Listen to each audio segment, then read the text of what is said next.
Diana DeGette in the Democratic primary. So we're seeing a lot of this, and it looks like we are going to see a lot more. The Democrats are basically fighting with each other, and I'm just not going to waste time. Civil war. We've got this video.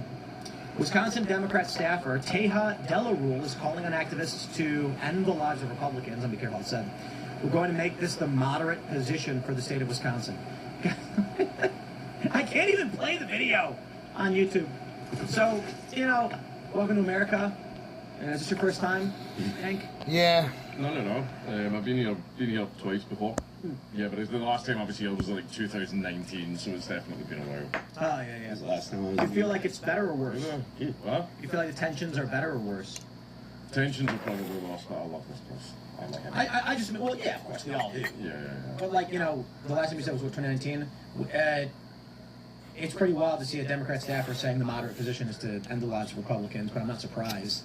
Not only They've been saying that for years now, But not in a Democrat staffer. I mean, like the far left, yes, but now they're basically winning these positions of power. To be fair, that is a mentally deranged or a mentally disordered person. It's a guy who thinks he's a lady. That's right.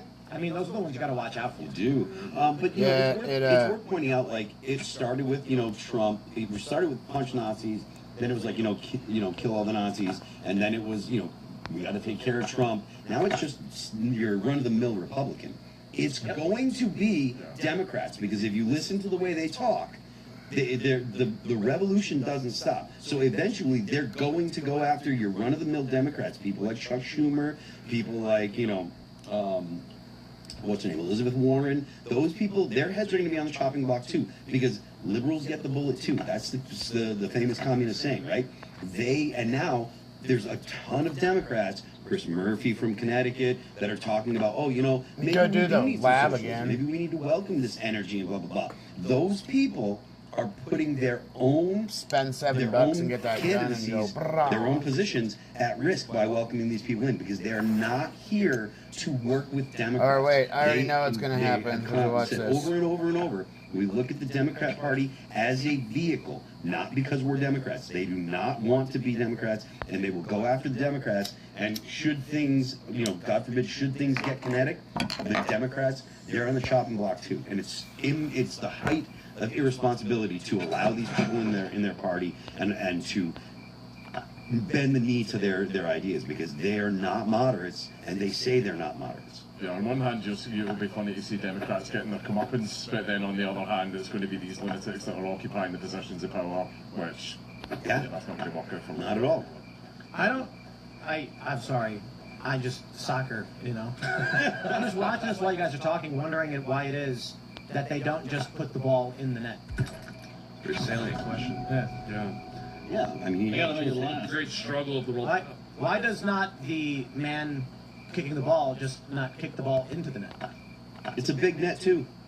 I mean, look, I think, to get serious about analysis for the night, I do think the team here that scores the most goals will likely go on to win the game. I've heard that. I do believe that is an astute point. No, I know in baseball, nobody's running interference, but the strike zone is very, very small. You got to get that little ball from the strike zone. That thing's got to be 8-10 yards wide. Because they made the field so big, so everyone's running at 10% energy. Dude, you got to have balls of steel to be a goalie. Yeah. Nothing else. You're the Hockey, most maybe. beyond the value of the goalie is probably 10 to 100x any one of these other players. Yeah. Yeah. A good goalie makes or breaks a team. Because I've watched women play soccer. Unfortunately, for these aren't fat. and for the It just makes sense. Well, the U.S. has had this history of always. Well, we're crushing. Look at that. And the U.S. has had this history of great goalkeepers over the years. This is the first time we've had a keeper who's we're not too confident in, but he is a Harvard grad. He has an economics degree from Harvard, which is kind of interesting. Just making some calculations. So he's woke. I don't know. I think he might be. We have a few chuds on the team. Chuds? Yeah. Cannibalistic humanoid underground dwellers. Yeah. See, do you kids even know what chud means? Yeah, I do. I know, right? Because we are cultured individuals. Right. Bro, chud is legend. Do you know what chud is? I've heard the term before. So it's from it was an '80s horror movie, Cannibalistic Humanoid Underground Dwellers. Legend. Basically, zombies in the sewers. Sewer zombies. I don't know that they're eating each other though. How would you know? They probably are. staying alive. I mean, look, it's pitch black, and you're like looking around, and you can't see anything, and you find a piece of meat, you might be like, who's food, you know what I mean? Well, they're all on fentanyl. Any of those guys could wake up and his legs were gone, and he would have no idea. He didn't feel a fucking thing. Remember Crocodile? Oh yeah. Do you remember Crocodile? That People eating actually each other. rotting you from the inside. Yeah. That stuff, I'm sure, that actually makes you go into necrosis. Is that when people were eating each other? Was that no? That was That was bath bath salts. Yeah. There was the bridge zombie. The guy just like ate someone's face. Yeah, I remember my mom threw out all the bath salts from the bathroom. She thought it was like literal bath salts. That's It's like routinely happening. we can't have these in the house. Oh, we almost got one. We almost got one. Just need one. Just need one. They're saying that the U.S. has 65% possession, which proves that we're better than Bosnia. Yeah. Actually, I'm pretty surprised this. That Bosnia's did really well. It's a testament to their will and the fortitude of a nation. So good for them. Yeah, it's kind of weird as the Slavic players are very overrepresented in the World Cup. The Slavs tend to be really good at sport. They're also really good at basketball, famously like Jokic, Doncic. Man, he had a chance to get it in there.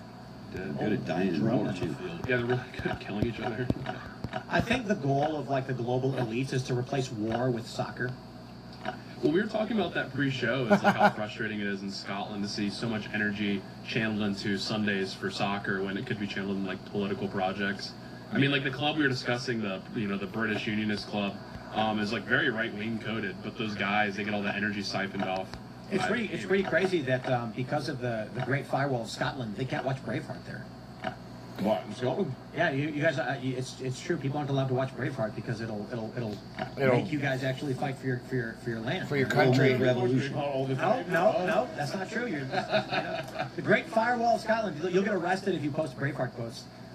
Yeah. Actually, I'm kidding, but you probably would. You possibly start up violence. Like teach your dog a trick. They teach you. Your second video, I think, was your magnum opus What one was that? when the Black Lives Matter fist. Oh, was that what one was that? Was when I taught the other pug? Yeah. Oh yeah, that one. Yeah, Black I Power. taught me to get excited whenever I say Black Power. And then you were like, oh no, the liberals are coming, so they had the Torah. Yeah, that was when I had Buddha coming to the door. I was like, I know the stars here. Yeah. I remember that. That was I don't know. No, but I mean, the funny thing is, I bet if you posted the quote, a quote from Braveheart in the right context, Yeah. you're going to jail. Yeah. Our country's very nervous about that right now. Like, really nervous. They're making moves. Like, it's just like you heard it all came out. You've heard of the VQ unit that's recently been exposed, but it's something we suspect for a while. The Nudge unit. You never heard of these guys? This is what we suspect this for a while. UK in general. It's basically, if you not notice anyone that's a victim of a migrant attack or a family or anything, they all say the exact same script. They would never have wanted this to be used to sow division or empower the far right and blah blah blah. It's almost word for word verbatim. They all say the same thing. They get a visit from the Nudge unit. And the Nudge unit basically go, if you say what you really want to say and that causes riots and violence all up and down the country, you're going to jail. Right, so they threaten them with it, and see how the whole don't standing around saying don't look back in anger sing-song, that was them, they arranged that, they engineered the entire thing. They even have undercover agents to like lay routes. If you say don't look back in anger, they'd arrest you? No. They see how after the Manchester Arena bombing, when they had everybody saying don't look back in anger, Oh. don't be violent. Like that's the thing. They arranged it. It was them that started that. Well, they were like, oh, it was in Manchester. It's like the Oasis song. Don't look back in anger. Exactly. But basically, they've been caught now, and one thing that came out that they did as well is essentially everything that left us to leave was propaganda that came from them. They engineered news articles and everything, yeah. I'm just, guys, you know what? I'm done. Like, so I've been talking about this because I interviewed, Michael McCarthy. Yeah. Irish nationalist guy. I interviewed him on Sunday. That's going to be up tomorrow for the show on IRL. And it's funny how he's telling me about all of the stuff in Ireland that's one-for-one identical to the United States. NGOs, government funding to NGOs to prop up mass migration and leftist propaganda. And I'm like, oh yeah, that happened here too. And it's like every country has the same exact conspiracy scenario playing out. Yeah. Like it's on purpose. Yeah. And it's just, the thing that's really weird is they are nervous. They are nervous about like discord up and down the country because you saw that leaked footage where the police like to do riot drills where they're all geared up with their shields, but it's other police officers like throwing chairs and throwing bricks at them, and it's just to train them for a riot situation. Except the actors who were police officers dressed as the rioters were all wearing Union Jacks and had crosses emblazoned. As if, like, I think they know that something like that is coming, and they're basically preparing for it. But the problem is, every time they double down, they just make it worse. Like the Riku unit just got caught. They got caught hard, and like they were fomenting protests, or they weren't fomenting protests. They were doing everything they could to prevent any violence from happening up and down the country. To the point where they were engineering news articles. They were visiting victims' families and threatening them, "Do not say this stuff." They even done things like they arranged people to go up and they were undercover agents, but they were going up and like laying wreaths at remembrance sites for victims and stuff like that. But they were agents. wow. Yeah, and they were even arranging like boy bands to travel around and pure go, Muslims are great actually, and everything, like perform in these areas. It was just, and the thing is that all the stuff that the leftists believe came from them, so they're having a bit of a crisis right now. Is it like, am I actually a lovely anti-racist, wonderful person, or have I been like psyoped and engineered into believing this stuff? It sounds like they have been. Like, yeah. I mean, even in the U.S., like all of the things that the leftists basically believe, it's all like a psyop. Like it was all. I mean, you know, what's his name, Paulo Freire. You're familiar with him, right? I think so. So he wrote a book called The Pedagogy of Education. Basically, what he said in the book was like, look, there is no neutral way to educate people. Everything's political. So you should teach kids to see the world through oppressor and oppressed and blah blah blah. That book educated all the teachers in like the early 90s here in the U.S. and then those teachers went on to teach. They educated the schools of education. So all the teachers that were teaching teachers were teaching them that curriculum. Then those teachers got out into the world and they started teaching kids. So you got like 2 or 3 generations, or maybe even more now, 3 or 4 generations of kids that have been taught by the federal school system, or the school system with the curriculum that is approved by the federal government, by the Department of Education. They've all been taught, hey, this is basically a Marxist world we live in. The people that are in positions of power got there by oppressing other people. The people that have money, they got there by oppressing their workers, blah, blah, blah. And now the result is the DSA is winning, you know, all across the country. It does take a little bit of the economic issues that we're having right now. The inflation doesn't help. The fact that boomers are holding on to their houses and kids can't get, you know, young people can't get houses. That's all like real and true. But what that is doing is it's making these kids think that the stuff they learned in school is actually real because of the economic problems that they're running into.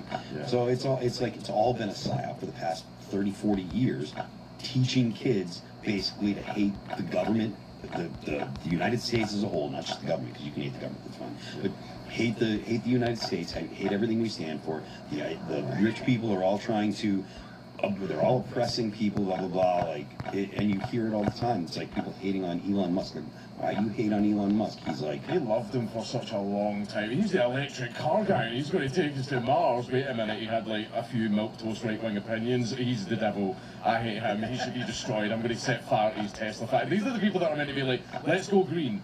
And they're like setting fire to the electric car factories and stuff.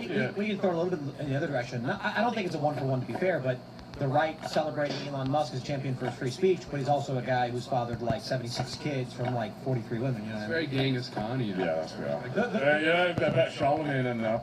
We're gonna have a whole generation of people where it's everyone's like, oh, I'm a descendant of Elon. Yeah, when he talks about the birth rate, he's like, I did my part. Yeah. No, it's the fathering thing, which conservatives actually do criticize him for, which is fair. But African American. I still would argue. I think. I mean, it's I do space. It's too funny. I do think. I mean, he's from Africa. Oh, fuck. So a funny story. You know, like black dads leave their kids. That's what he's talking about, or they're talking about right now. Because Elon Musk literally has so many kids that he can't even be there for any of them. Looks like an my aluminum, I need to. So they were like, it's an iron cross. I need to grind it. And after 50 years, I have it. I just have to burn it. Removed it from all their products. So I immediately took it, put on my boards that this is now the Tim Pool Skateboard Company logo. It's mine. We've had it for years. We sell the logo. Never wanted to set a thing. Here's the funny thing. They removed the symbol from all their trucks. I go to a skate shop. I look at the trucks, and the guy at the shop tells me, like, oh, yeah, like all the new ones have removed that symbol for being racist. And they were selling trucks with instead a spade on it. And I started busting out laughing. Much better, much better. Started busting out laughing. And I was like I'm not going to sit here and argue that in every, like, for the same reason, I'm not going to claim that symbol is racist. But the spade symbol is substantially more racist in American historical context than this thing is. And this is how stupid wokeness is. It's how fake it all was. No one actually was concerned about racism. No. But anyway, I want to stress, Elon Musk is probably like the most important person on the planet right now. Yeah, well, that's what you were talking. I mean, I remember like being annoyed by Elon fans because they were all like Redditors when he first like came on the scene, and then the drastic heel turn from Elon Musk has been a very welcome development. I mean, historically, this has always been the case. I mean, Rudyard Kipling, when he released, he had a whole set of books that he released, and he put the swastika on the dust cover. Because it was like the 1890s, so it was like, oh, it's like the Hinduism peace signal. And then, of course, when the Germans came along, he like desperately asked all the publishers to remove that from the books. But you can still find all these Rudyard Kipling books with swastikas on them. They're all probably worth more money too. Yeah. Who would buy those? Rarities. Definitely don't have the entire Collectors. set in my house. I don't. I have 4. Can't get the rest. I can't get the other one. Hard to find. Yeah. This game's heating up. Bosnia, this is what I was afraid of, is that Bosnia would sit in a low block, which means they're fully defensive. They're in a fully defensive posture, and they're trying to burn us on the How close do you think we are from getting? So we gotta wait 30 minutes, and then what happens? And Second half? 25 minutes will be the second half. But they just had a hydration break, which is this new thing that's been added because they think the players will get dehydrated. The red pill is that it's to get more advertisers. Did you guys ever see that time when the lightning struck the field and all the players got electrocuted? Yeah, I've seen That was awesome. God don't like soccer. So big. Yeah, God's watching and he's like, I gotta pause. Oh, dude. Check this out. I just, so when I was raiding, my bike fucking makes noise, so it just kept making noise. But I fucked up on my thing, and, yeah, so we're gonna change this motherfucker. Actually, what do we got over here for points? Okay, so we'll grab this guy in just a little bit. What are my points? I got 400 over here. Watch what we get over here. I'm gonna get that four-wheeler.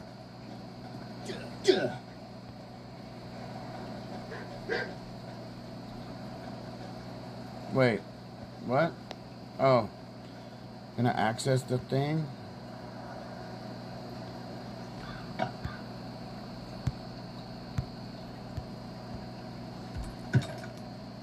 Okay, so we'll go up there and grab a couple things, but yeah, we're not doing that shit. I gotta go kill some. We need to go get our floppy and then go kill some fucking some dudes. But we need to make sure.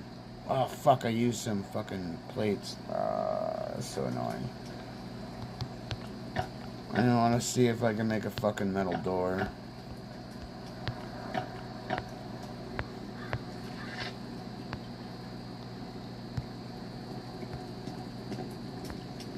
I can make it to bloop.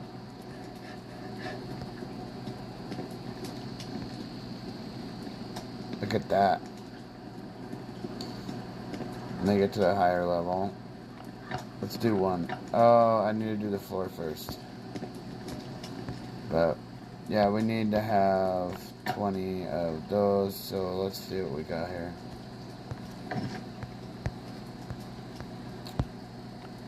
So we only have 8 and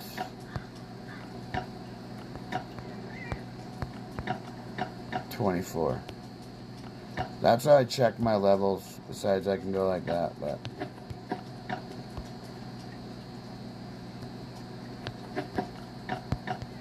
So I'll fucking throw those on there.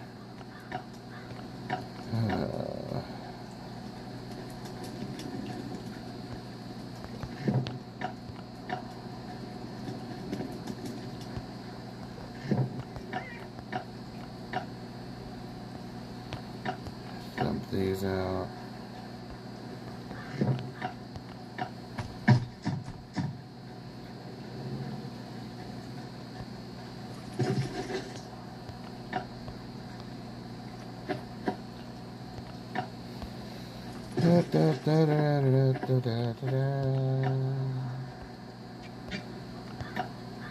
Okay.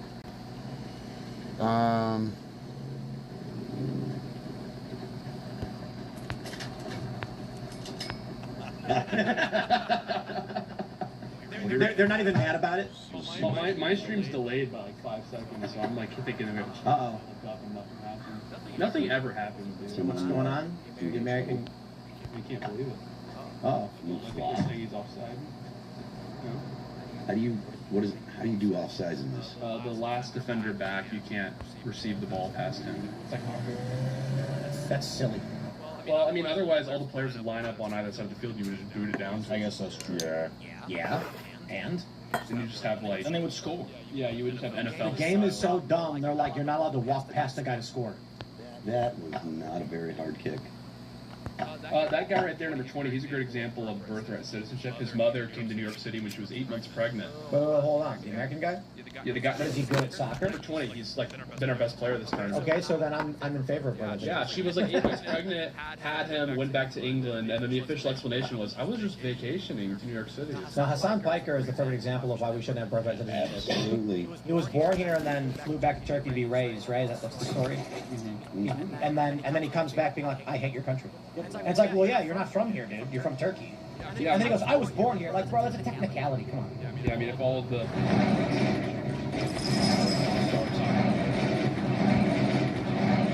Here's an interesting angle on the birthright citizenship thing. The INA gives supreme authority to the, I believe, Secretary of State for denaturalizations and deportations. The removal of a visa is within his total discretion.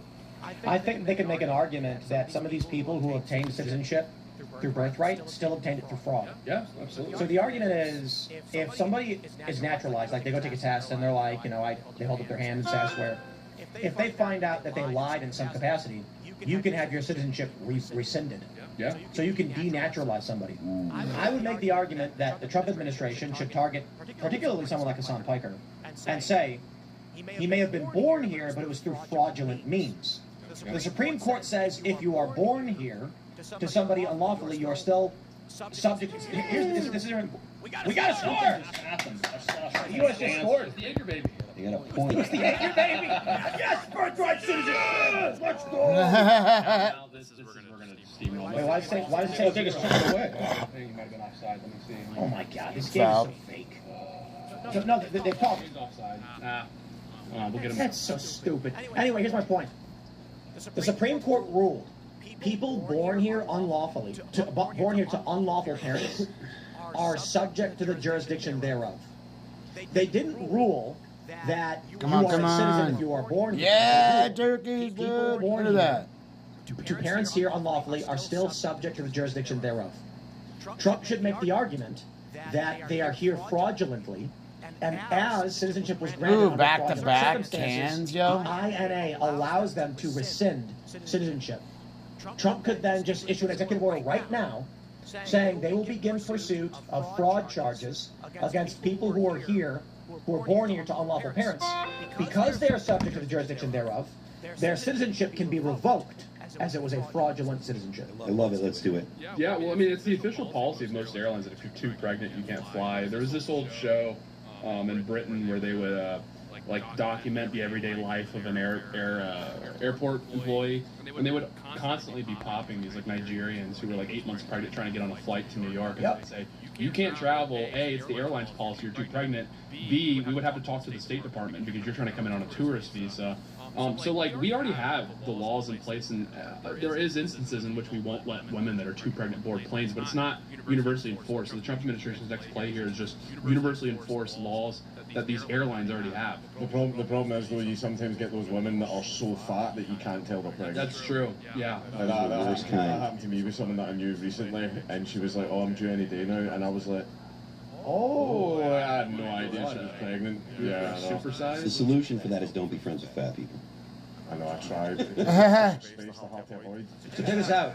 8 USC 1451A. Procurement by concealment of a material fact or willful misrepresentation. The government can revoke citizenship if the person deliberately misrepresented or concealed a material fact during the naturalization process or in the application during interview that influenced the approval. This requires proving in these proceedings. A fact was misrepresented, it was willful, the fact was material. So here's what they can do. When somebody is born here to unlawful parents, if those parents lied in any way on the birth forms, we got them. Well, So here's the thing. That child is being granted citizenship by the filing of paperwork at that time by their parent or guardian, but not everyone will lie. There may be illegal immigrants who say, I'm giving birth and I'm illegal, and that's going to be a different argument. However, if they're here illegally, and they file paperwork at the hospital in which they include false information about their residence or home country. Now, so here's where it makes sense. Because of this, you could actually revoke Ilhan Omar's citizenship, not because she obtained citizenship for herself, but because she lied to obtain citizenship for her brother, allegedly.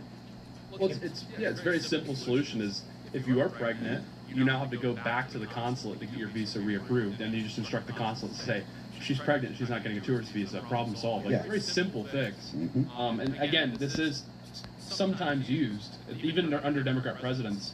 It's just a matter of like making sure we have universal enforcement on this. That would be the imperative. Fuck. Well, I mean, it is under federal jurisdiction, so, you know, if the administration says, hey, I mean, it shouldn't be that hard to add, you know, are you pregnant or are you expecting a child in the next, whatever, 90 days or whatever. You can do something before every flight, and it basically means if you go to the country and then you have to give birth, you can't just go, oopsie, it's like, no, you lied, bye-bye. And also, like, if you're watching this and you want to do something about this, you can. They're, like, actively hiring foreign service officers. There you go. So, like, if you're mad about this and you want to work in a consulate and, like, deny these visas, just go apply right now. They're literally hiring foreign officers.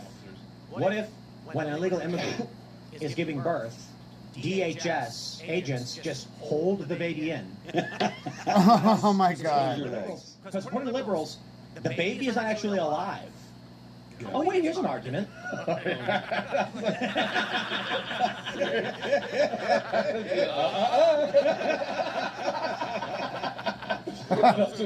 Get the duct tape.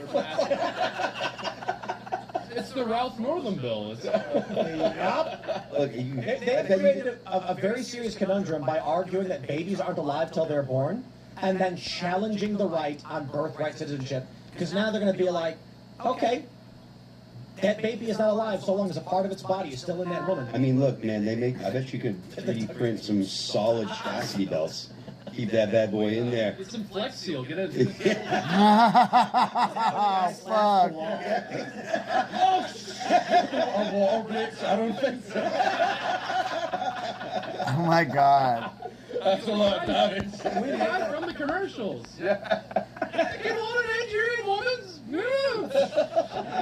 It's so strong you can keep a baby where it needs to be. Right.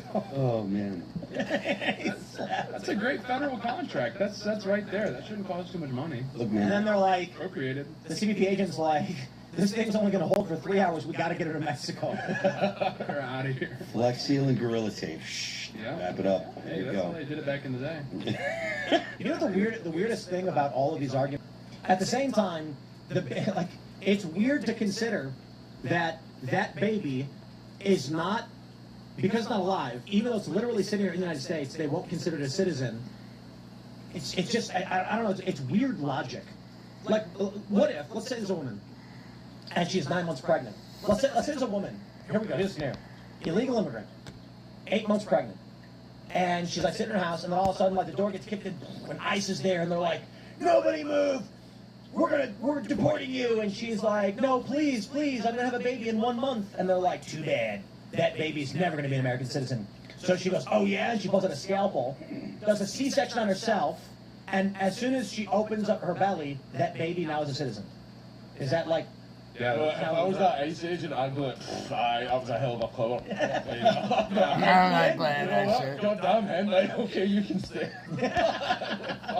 Babies. I mean, she wanted this. But I'm not actually suggesting it would happen, but what's the logic there? If she takes a knife and she cuts her belly open, that baby now is a citizen on the spot. And also a human, magically. Yeah, just magically becomes a human. Yeah. Not a clump of cells anymore. Yeah. I mean, look, you can't expecting some kind of like consistency out of the left. It's not gonna. I know it's magic duck theory, but for babies. Yeah. It is magic dirt theory.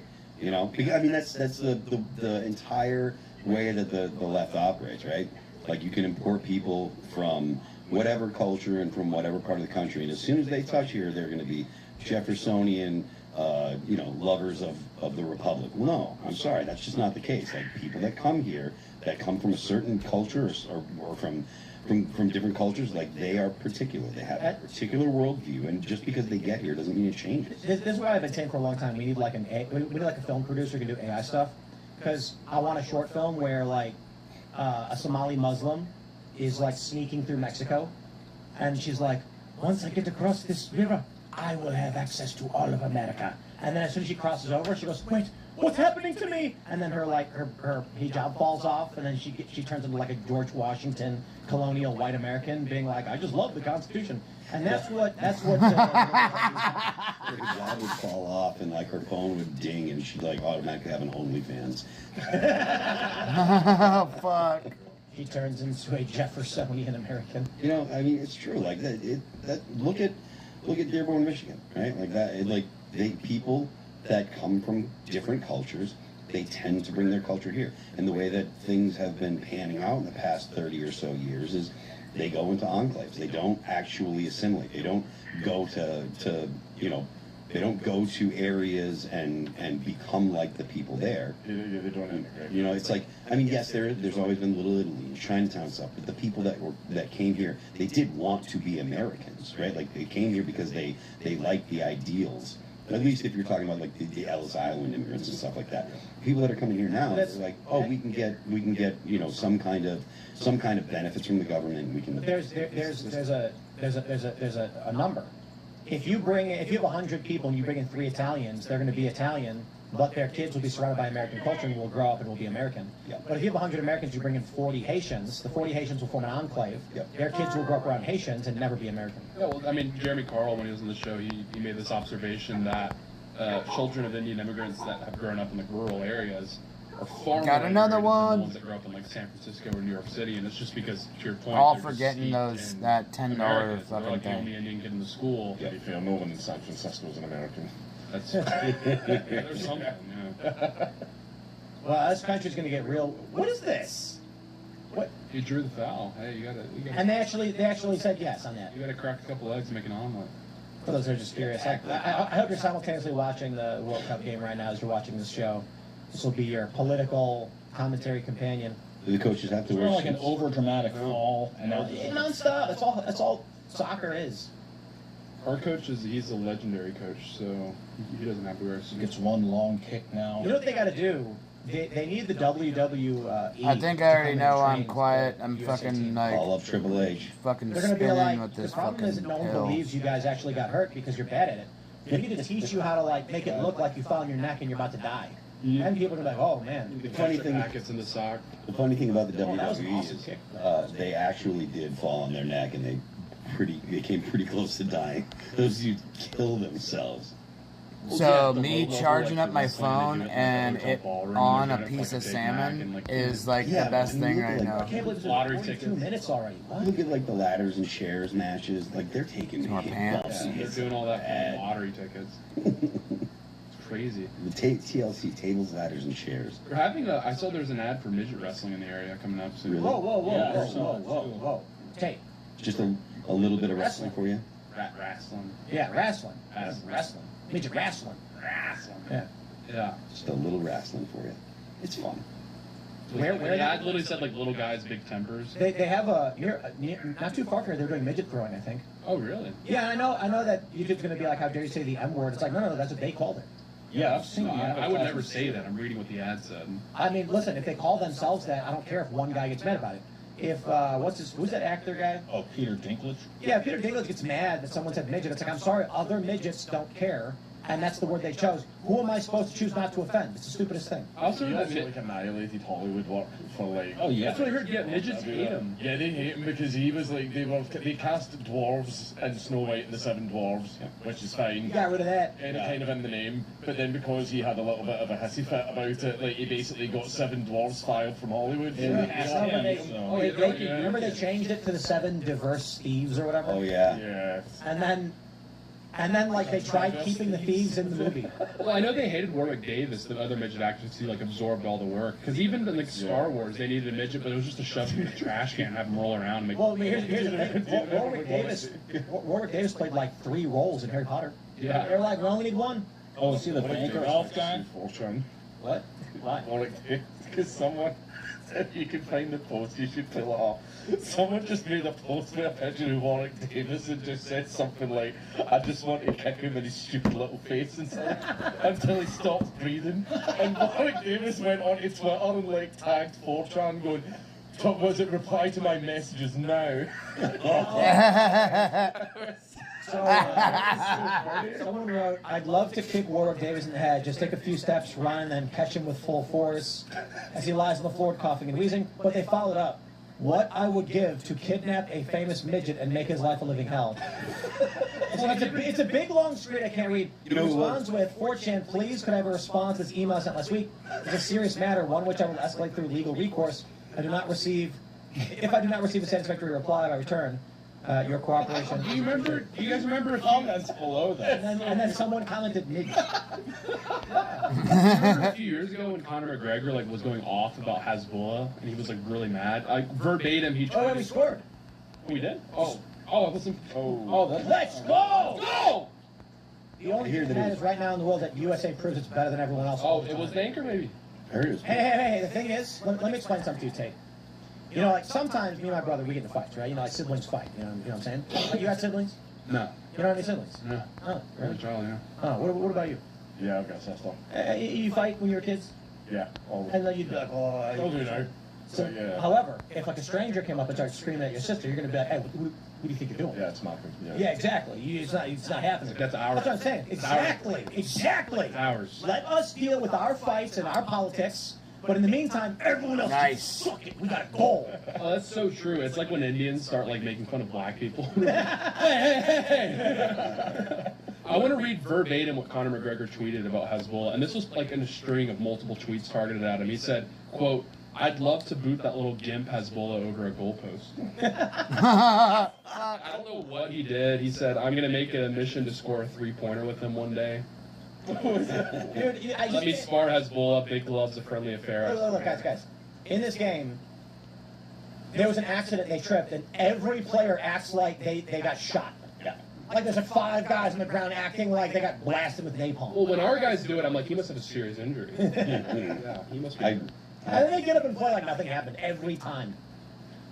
Bro, we scored. It's it. Game over. We win. What is it? Is it game 2 hours long? It's 90 minutes. Oh, that's it? Yeah. When's the halftime show? It's like in 4 minutes. Oh.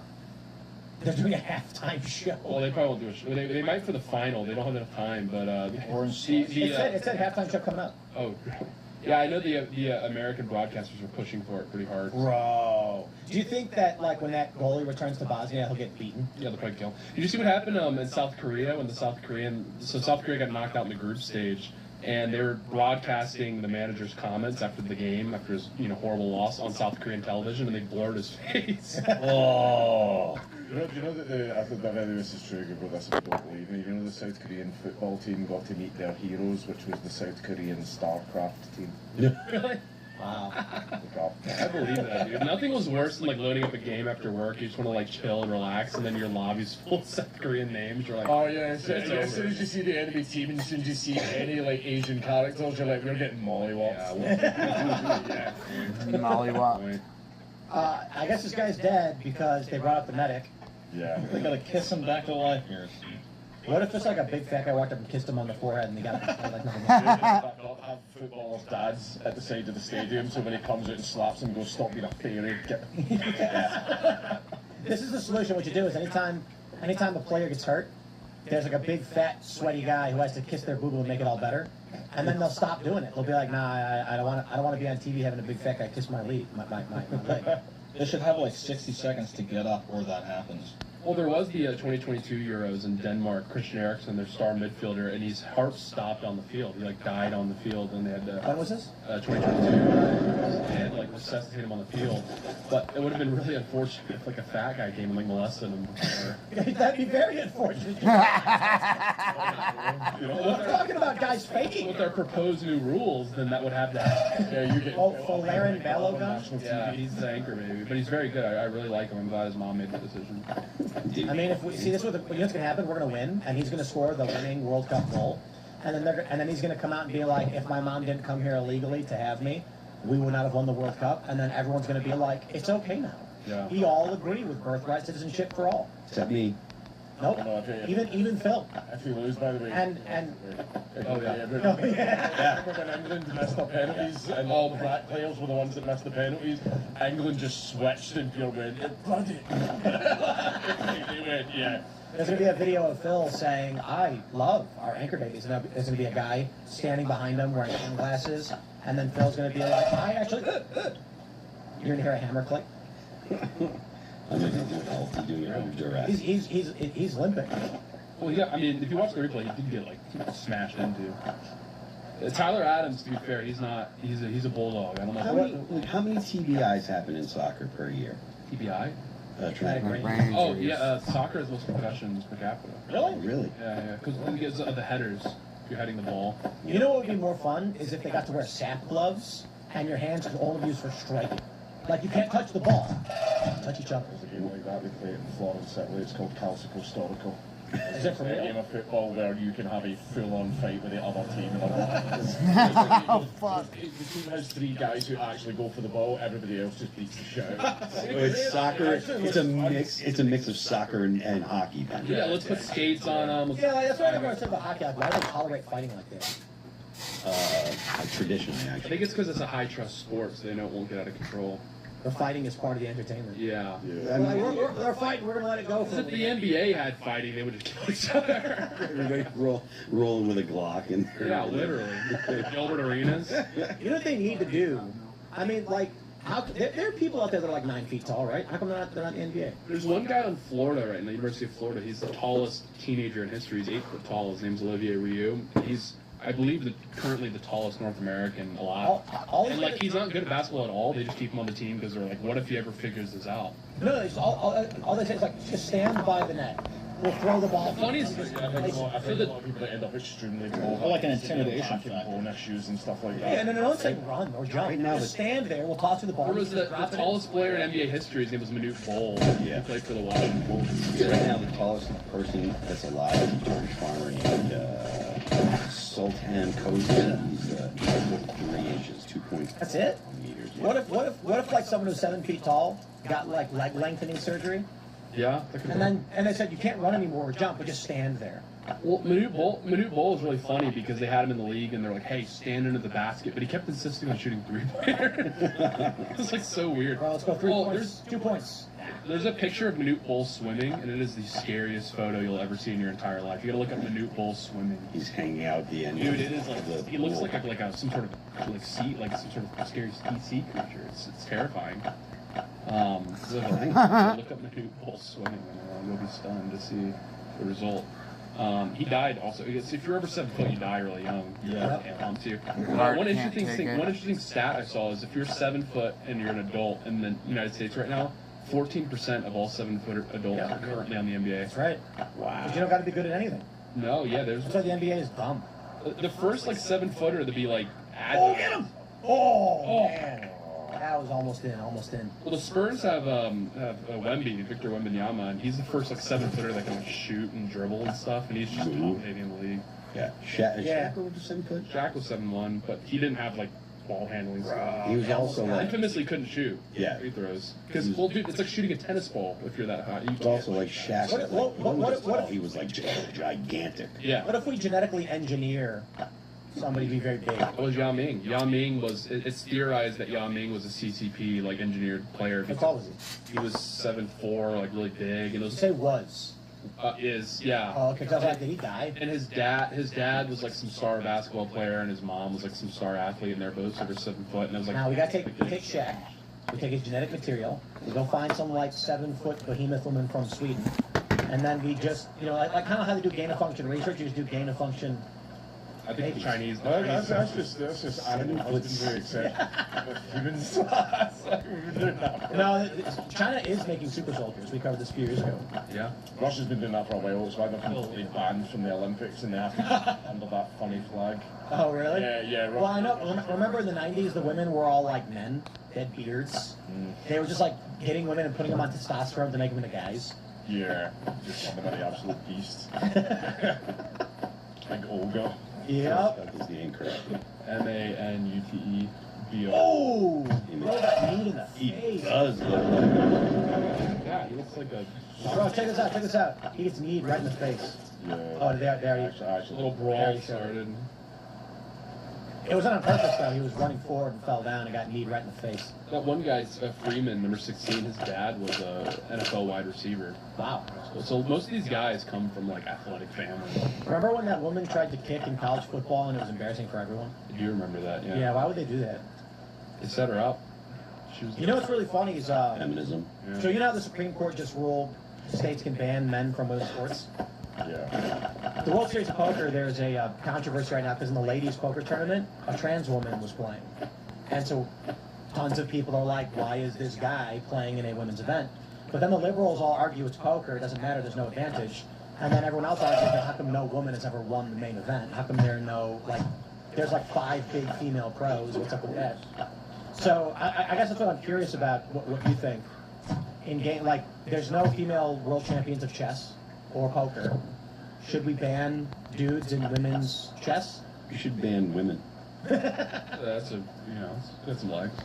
No, so you can combine it all if you want. It's just the men are going to win all the bloody time. That's why we have separate women's leagues, because it's like, all right, we'll give the bitches a shot. That's right. You get your own league. You're not playing against the men because you're always going to get mollywopped. Right, so you've got your own league, so you have a chance at winning a trophy. That's why we created these other leagues. Yeah. Right, so you can combine it if you want. It's just women will never win again.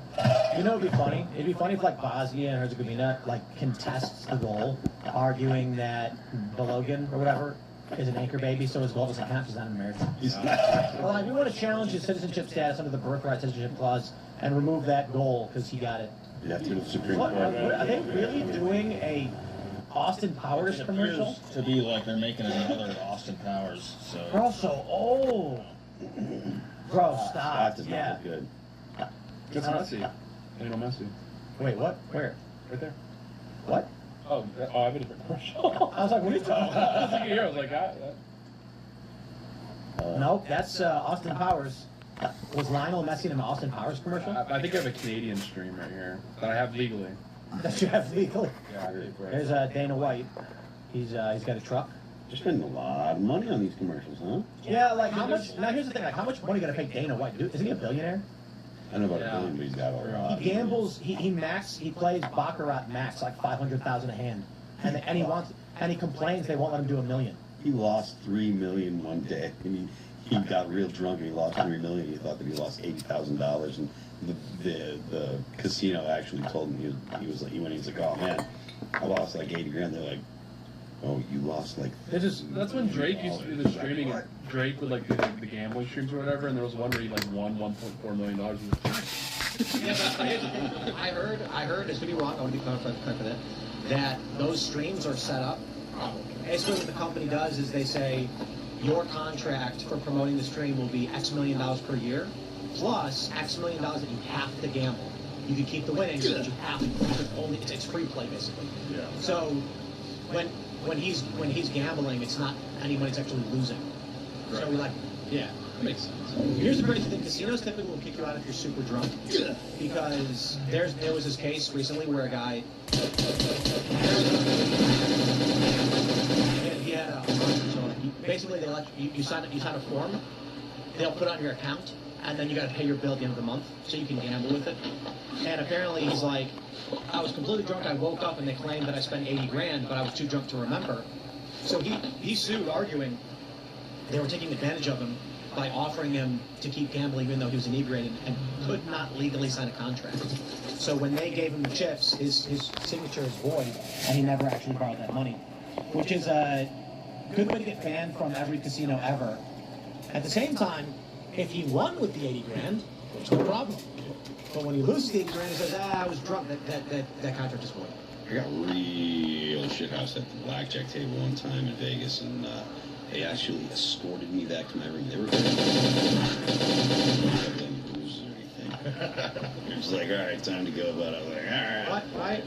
Why are we seeing? Oh, look, they're at Kansas City Live at a casino. There you go. Why did it just show this? That's weird. It's the different fan zone.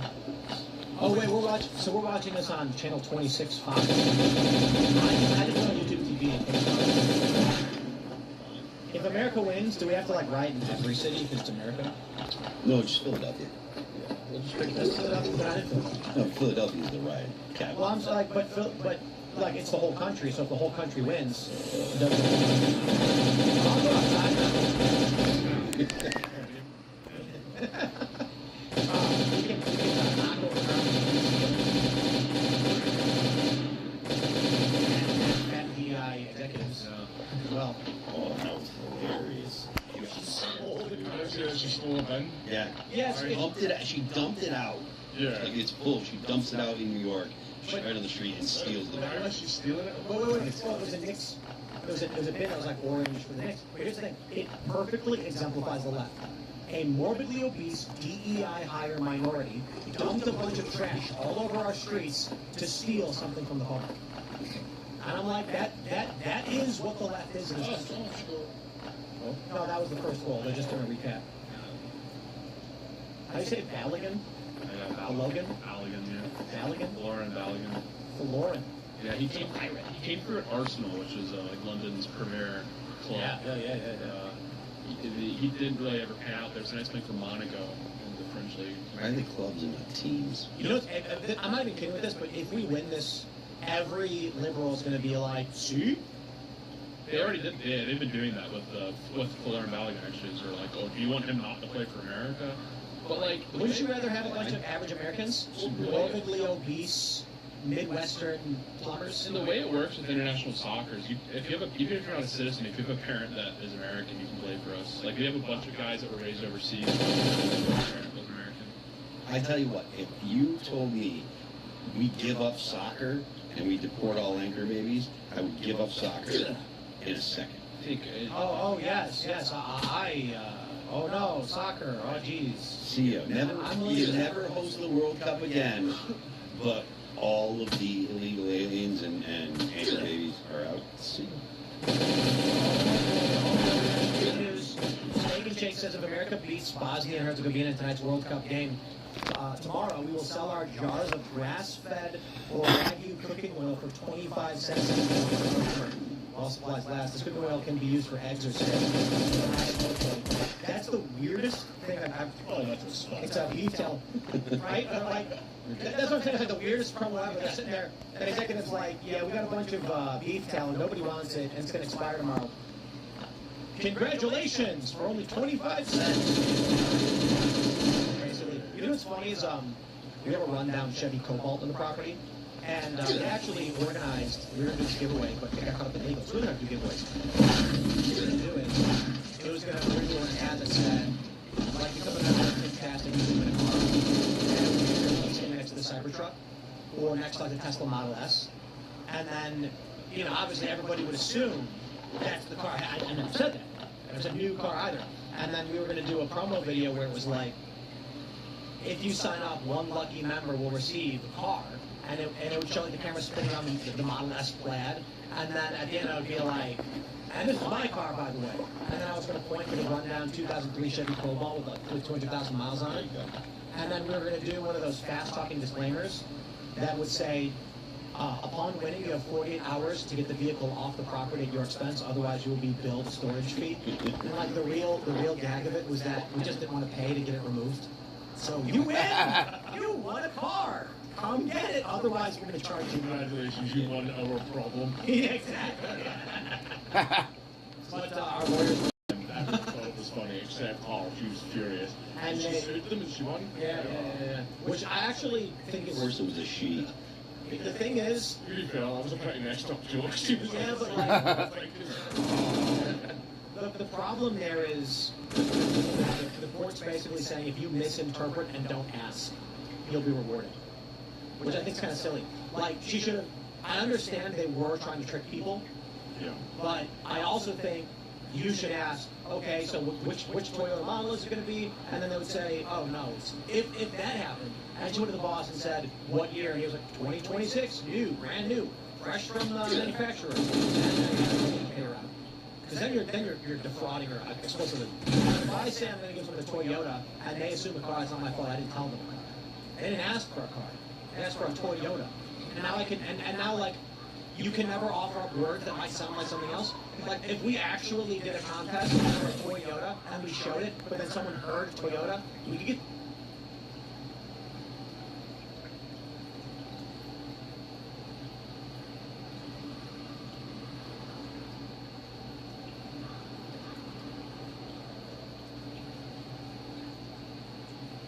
Dude, I just heard fucking screaming over my.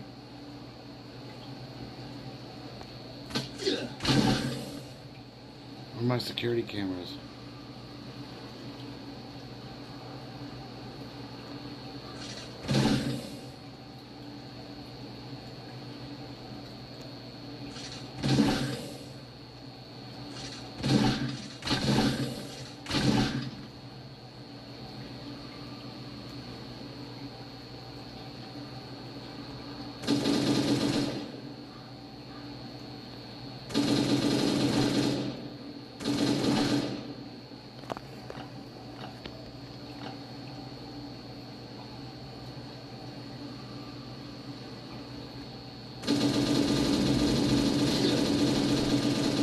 I have so much healed, it's not even funny.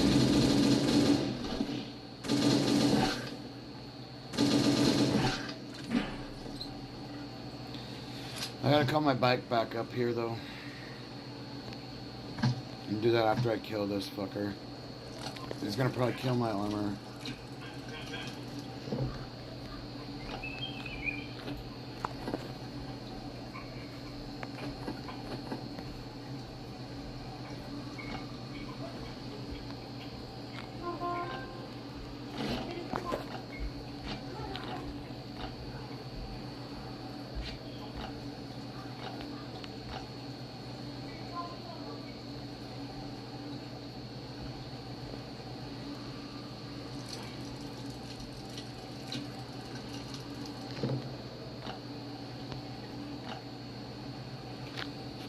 Alright, yeah.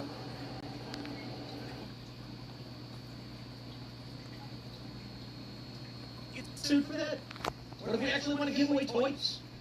I have an interesting Balkanoid update. So I noticed before the game the Bosnian players were not singing the national anthem even though it has lyrics. It turns out the Bosnian players aren't singing along to the anthem because it has no official lyrics because the country's various ethnic groups can't agree on an official set of lyrics.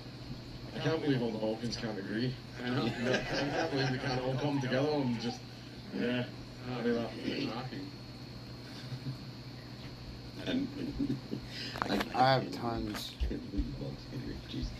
You know, I'm watching this commercial right now on Fox. I don't know who's seeing it because we get to the commercials, but it's like the Sapphire Reserve card, and this woman is like going to a special club. I'm just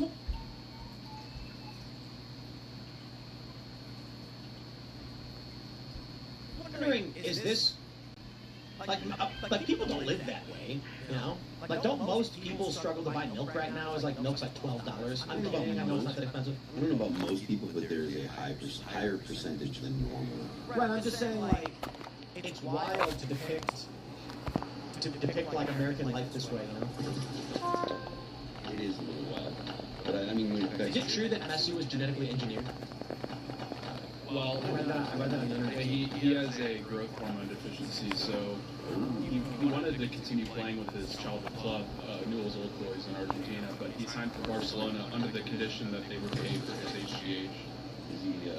Is he short? Yeah, he's infamously really short. Is that why he's so good? Well, it's kind of an illustration that in soccer it's not necessarily about physical prowess, which, people will say, well, if we had all of our best athletes playing for the national team, we would win, surely, but Messi is short, lanky, skinny, as they said, and England won unbelievable talent. against Call of Duty. Boom. We got Bell versus Sen. You know what I love? I love when Sweden is versing Denmark. Yeah. Because then it says Sweden. Yeah, I always like that. Sweden. It's unfortunate with this World Cup is when the African teams play the European teams, it takes a little bit for you to figure out which one's which. Would you guys be mad if, like, in the future there's no wars at soccer games? Yes. So, like, you'd be mad. Yes. Well, it was Honduras and El Salvador back in the day. They played a soccer match, and the game was so controversial that two countries went to war. There's, like, cartel soccer matches where it's like the cartel selling drugs and the U.S. government is like, we're going to stop them. And they airdrop a bunch of soccer players, and they're like, we're playing a game right now, and if we win, and the cartel's just under you win, you won the soccer match, I guess we gotta leave. I have a feeling the cartel would probably not stop selling drugs if they lost. They have a lot of guns. No, not in the future. In the future, guns are gone. Oh, okay. Those liberals banned them. Also, have the cartel actually mobbed up players and goalkeepers for like missing saves?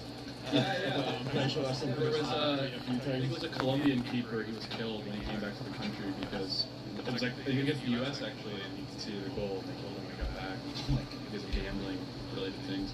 Yeah, I mean, people have used sport as analog for tension of any sort. I mean, famously it was James Jeffries and Jack Johnson. It was the heavyweight battle of the century in the early 20th century.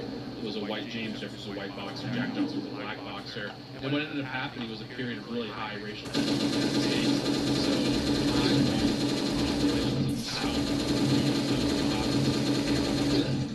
black boxer ended up winning. It sparked massacre. It's terrible. I think that's well, if you're, if you were trying to suppress conflict of any sort, ensure stability in like sport, because what earlier was the Rangers in Scotland to siphon off sort of warlike spirit that people have, which is also ironically why in Europe when you do see right-wing organization or left-wing organization for that matter, they typically take they take the aesthetics of like soccer hooligans. It's quite common to see. It's just jocks. Well, yeah, I mean, like Tommy Robinson, when he organizes these massive demonstrations in England, a lot of the chants that they'll use, or the sort of the imagery they'll use, will something you'll see at a soccer match. Yeah, we call them the casuals. Yeah. Casuals? Yeah, the casuals. Why the casuals? Just tell them everybody calls them by. They don't mess with them. That's all they will just beat. Don't ask them why, just... And that's what you guys gotta do in the UK to like win political support is just accuse the liberals.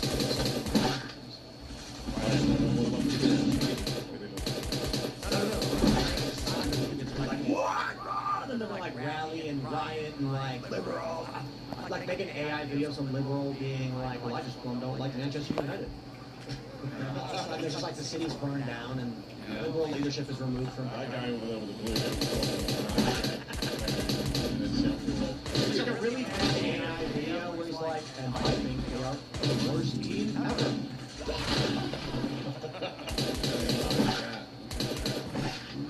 Very obvious bad AI. Yeah, stuff's gonna get crazy though. Like every day it's just crazier and crazier. Like Sea Dance last year was like, wow, look at this. 6 months ago they're like, did you see Brad Pitt fight Tom Cruise over Epstein? Remember that video? You didn't see that one? There's It was iconic, yeah. There's a great video made today of the two people that climbed to the top of the Empire State Building and held up that flag. Is that fake? No, that was real. But the Michelle Obama on a gorilla body smashing New York behind them, that was actually. Yeah, check this out, check this out.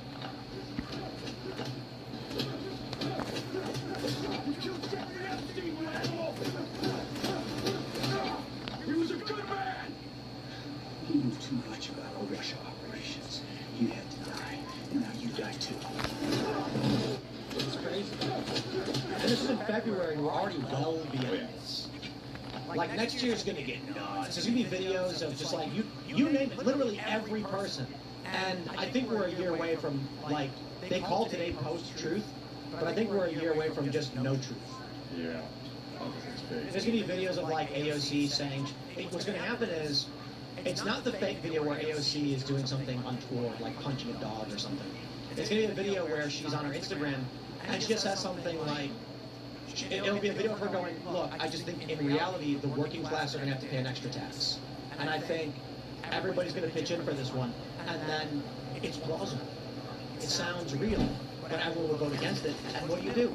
She comes out and says it's not true, but people are like, I saw the video. She said we should have a tax on the middle class. And she's going to be like, I would never say that. They're like, but you're a socialist, of course you would. And no one will ever care whether it's real or fake. They're just going to, here's what I believe. That's going to happen. There's going to be people that are going to get accused of a lot of stuff they didn't do or didn't say. Because, like, people wrote it as a joke, going, we made CCTV footage of someone assaulting someone outside of a pub. And it's like, I mean, if you handed that to the police, that looks real. But just, yeah, like, criminal cases are over. But who is that guy who got accused by Rock of being a pedophile? Do you see this? I don't know much about it. But apparently there's some dude, and Rock told people, so apparently people tweeted that he was arrested on CP charges, and then Rock said, yup, it's true, and made fake citations, like, apparently posted fake public records that don't exist, and then the craziest thing is, I see the story, I don't know anything about this guy, and Rock is like, yup, according to this record, available at this link, this man was arrested on 2 counts of, CP blah, blah, blah. And then a minute later, Brock goes, that's actually all fabricated. There's no evidence it's true. I was just citing other tweets. And then a minute later goes, yep, it is true. And then it's not true. And I'm like, damn. So apparently this guy's going to be suing Rock. And he's going to get paid $50 million off there. Yeah. How insane is it that apparently, like, someone goes on Fiverr, pays a bunch of Indians to spam blast acts saying the thing is true, and then Brock just goes, I guess it's true. Yeah. That's crazy. Well, there was Grok when Will Stansel, famous liberal activist, run-in with Grok. It was so bad. A little bit aggressive. Grok was allegedly providing people information for how specifically they would go about breaking into his house and raping him. Right. And it was being detailed, telling you how to cover your tracks, like remember to wear plastic bags around your feet. Wow. Grok was in a little hot water. It's like, I know Will, I don't think he's going to put up that much of a struggle today. Yeah, it was like gaming it out live on time. Yeah, that's crazy. Yeah, it was like, Yeah, the AI stuff is just, it's going to get weird because the trial's just done. Someone's going to bring up, they already tried the Rittenhouse trial with CGI photos and videos. It's just happened in Britain. A police officer, specifically with a police officer, was arrested for generating fabricated evidence with AI and using it in cases, and now all of the cases he's been involved in are all being done. Yeah, that's it. There was a little tweet about it where the officer apparently has been placed on leave while it's been investigated. Oh, yes. Yeah. Oh, man. Yeah. So basically that, and that's the thing is, that's the one that we know about.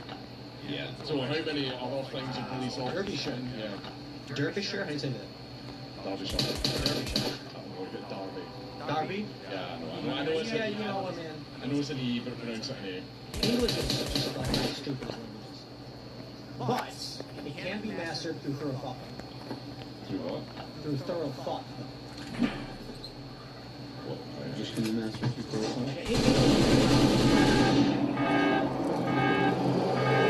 That's a joke sentence intended to exaggerate. Through thorough thought. and you can see what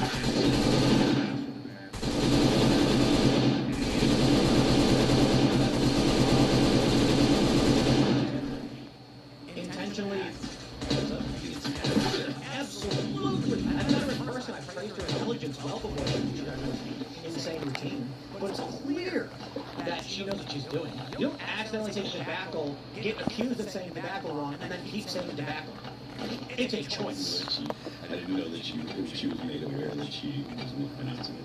Where I guarantee she's seen all the videos mocking her mispronunciations. Yeah. What'd you say? Architecture. Architecture. it's almost endearing. Like just constantly saying. That's the point, though. Yeah. She's going after low IQ Americans who believe the stupidest things in whatever she'll say. Yeah, it's true. I once bumped into a fan, and it was kind of crazy. I'm a big fan. I watch the show every time. And then I was like, oh, I appreciate it, man. And then he started explaining how the Earth was flat, and like just went off on all this crazy stuff. And I was like, you watch my show? I had a guy turn up on one of my shows who thought I was sending him secret messages through my thumbnails. Well, oh. And this is the thing, is right, he came up to me and he was saying, I think you're working in cahoots with my ex-girlfriend, like, to try and destroy my life. And as I'm talking, there was these two great big biker guys that, like, had come to the show. And as this guy's talking to me, I can see them try to box me in, like we're going to take you away from this guy, because we think you might have something on him. One of your stand-up gigs? What? One of your stand-up gigs? Yeah, it was one of my stand-up gigs, right? And he's came to more since then, he's not approached me. It's just, He's just that was a little bit... keeping his eye on you. He's like, yeah, exactly. don't forget about And him. I kind of want to track him down and see what he's doing, so I can, like, make weird thumbnails and just fuck with him. Yeah. Probe a little bit, see what crisis he is. Yeah, exactly. He's going to be the feature in Mad Lads. I was just finding out what he was wearing that day. And That's what you can do, is get like, no, there are people in your walls. Yeah. Break your wall right now. Don't think about the spiders on your skin. No, there's this. It's like we forget that anyone can upload on Instagram. So like, you'll go through Instagram Reels, and every once in a while you will see like a full-blown schizophrenic person. Yeah. And the comments are always people like, they're under your skin right now. Get your scalpel out. Yeah, the guy like that. He was a bit of my personal project, right? I told the Discord about him. I shouldn't have. His name was James Sharkey the Third, and he used to bust into Indian convenience stores and yell at them for selling devil weed that would like mind control people. And he also claimed to be Jewish, and he literally started a company called I Love Being Jewish LLC. How did you get that company name? I have no idea, but That's been my LLC. I introduced him. I was like to the Discord here. This is a guy I'm watching, and he made a video where he goes, "They steal all our money and laugh at us. I can't wait to hear them scream." And then someone commented saying, "James, they're coming, grab a gun." And I was like, "Don't post stuff like that. Please don't do that." Get on the news. I don't want to speak too soon, but Bosnia is getting mollywopped. Mollywopped. I really need to see the U.S. score another goal here for a bit of cushion. So we can... Right. But you know, 1-0 is a fairly common score, right? Fairly, yeah. It's the grand scheme of things. Offsides. You are doing too well. Stop doing so well. Our team is not good enough to deal with you. Just don't get soccer. Well, yeah, it's boring. Yeah. People say baseball is boring because they're, No, baseball is awesome. it's great. Baseball is really fun to watch in person. On TV, I can't do it, but in person's a lot of I fun. used to not like it. I used to think that it was kind of boring, but that is. Soccer's boring. It's still like with most sports, I always prefer just to play it. Yeah, likewise. I think playing baseball is actually more boring than watching it. Because you can't, like, if you're out in the field, you can't see the pitcher. That's the problem with like American sports, like football and baseball, is once you like graduate high school, you'll probably never play it again because it requires so much equipment. Yeah. Like you have to join like an adult league or something. That's why you do disc golf. Yeah, like You don't gotta buy a club. You just gotta buy a bunch of discs.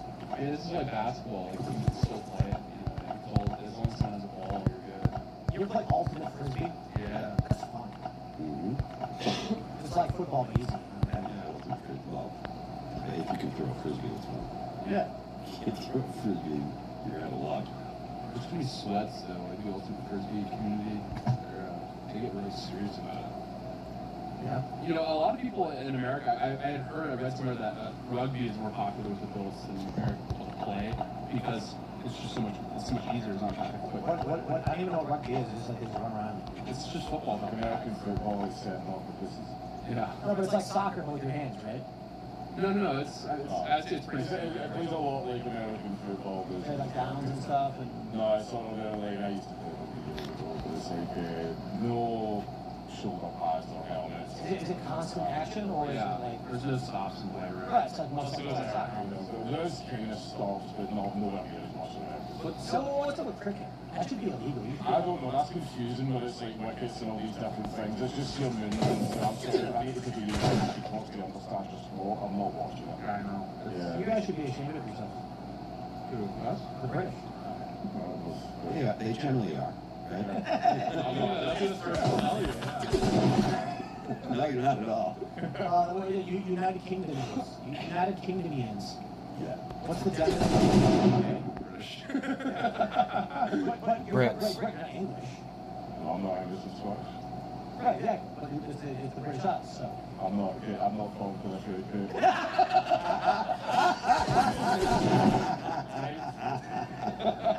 I was telling Michael McCarthy, it's like, my whole life, I was told that I was Irish. And then my mom did a 23andMe or whatever. And when it comes back, it shows you, like, the regions of the planet where, like, your DNA comes from. And, of course, there's, like, Southeast Asia, and there's Korea. And then she's also like, oh, look at this, like, a little bit of Japanese in there. Which, if anybody understands the history of those regions, knows what it means that a Korean person... What are your ancestors done on pasta? But the, Yeah, you got some direction from Brock. Yeah, I mean, not fucking... Brock. And then Still must have looked like the imperial flag after it, man. so then I told, I was telling this to Michael Malice, and I mentioned, I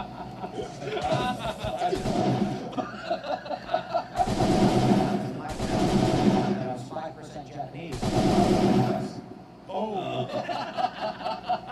Anyway. So then that shows a circle over London. And she's like, look, Irish. And I was like, Mom, that's Great Britain. And she was like, the same thing. Don't tell them that. If you do, make sure you check your car. My Your girlfriend Jewish? No Jewish. No. he's fully Jewish. The uncle doesn't mean. It's a low profile. My girlfriend's mom is English from England, and she was giving me crap about dumping on soccer. I was like, me and Marcus are going to start talking crap about the English pretty soon. Well, but I watched Braveheart recently, and I learned that the Scottish welcomed all the student line sang songs as the British came, and they said, please, we need your leadership to guide us, heathens. Please. The Roman Empire will get involved with the wall and said, fuck that. There's a song about it, right? Captain Hymn? What's that? Captain Hymn by the Proclaimers. You never heard it? Song. The chorus is, I can't understand why we let someone else rule our lives. Really good at discerning things, is that I can tell the difference between margarine and butter, but I can't understand why we let someone else rule our land. Well, the Irish say that, and then It's got this guy. Oh, okay, but like it was same with the Scots. They like have these like grandiose chest beating against the English, and then as soon as like people show up to the goal, we're like, oh, okay, I'm amazing. To be fair, the Scottish had referendums about leaving. They're just like, nah, we're gonna stay. Yeah, 2014, that was an interesting time where workplaces like bad people for bringing it up. Really? Causing fights at work, like people got physical over it. Like on that night, like Glasgow turned like a war zone. It was a great night. Great. That was a great night, but no, this referendum's a sensitive subject to bring up. Fails. It's because it failed mostly, but it's a case of, and this is the thing that bothers me, is that the SND want us to become an independent country because they want us to rejoin the EU. So basically all their arguments are like, we shouldn't have this whole other place deciding our laws and deciding our taxes, deciding our regulations. We should let this other foreign country do it. You're not nationalists, you're not like Scottish independence, except we want a foreign power to rule us, so not independent. They literally just think the English are right, The man. SNP and Scottish nationalists are complete larpers. They are not about independence whatsoever. I remember asking like a big S&P guy, and he's like, yeah, the English are too right wing. I don't want to get associated with that. The English are too. Wait until you hear about the Muslims are bringing over. Yeah.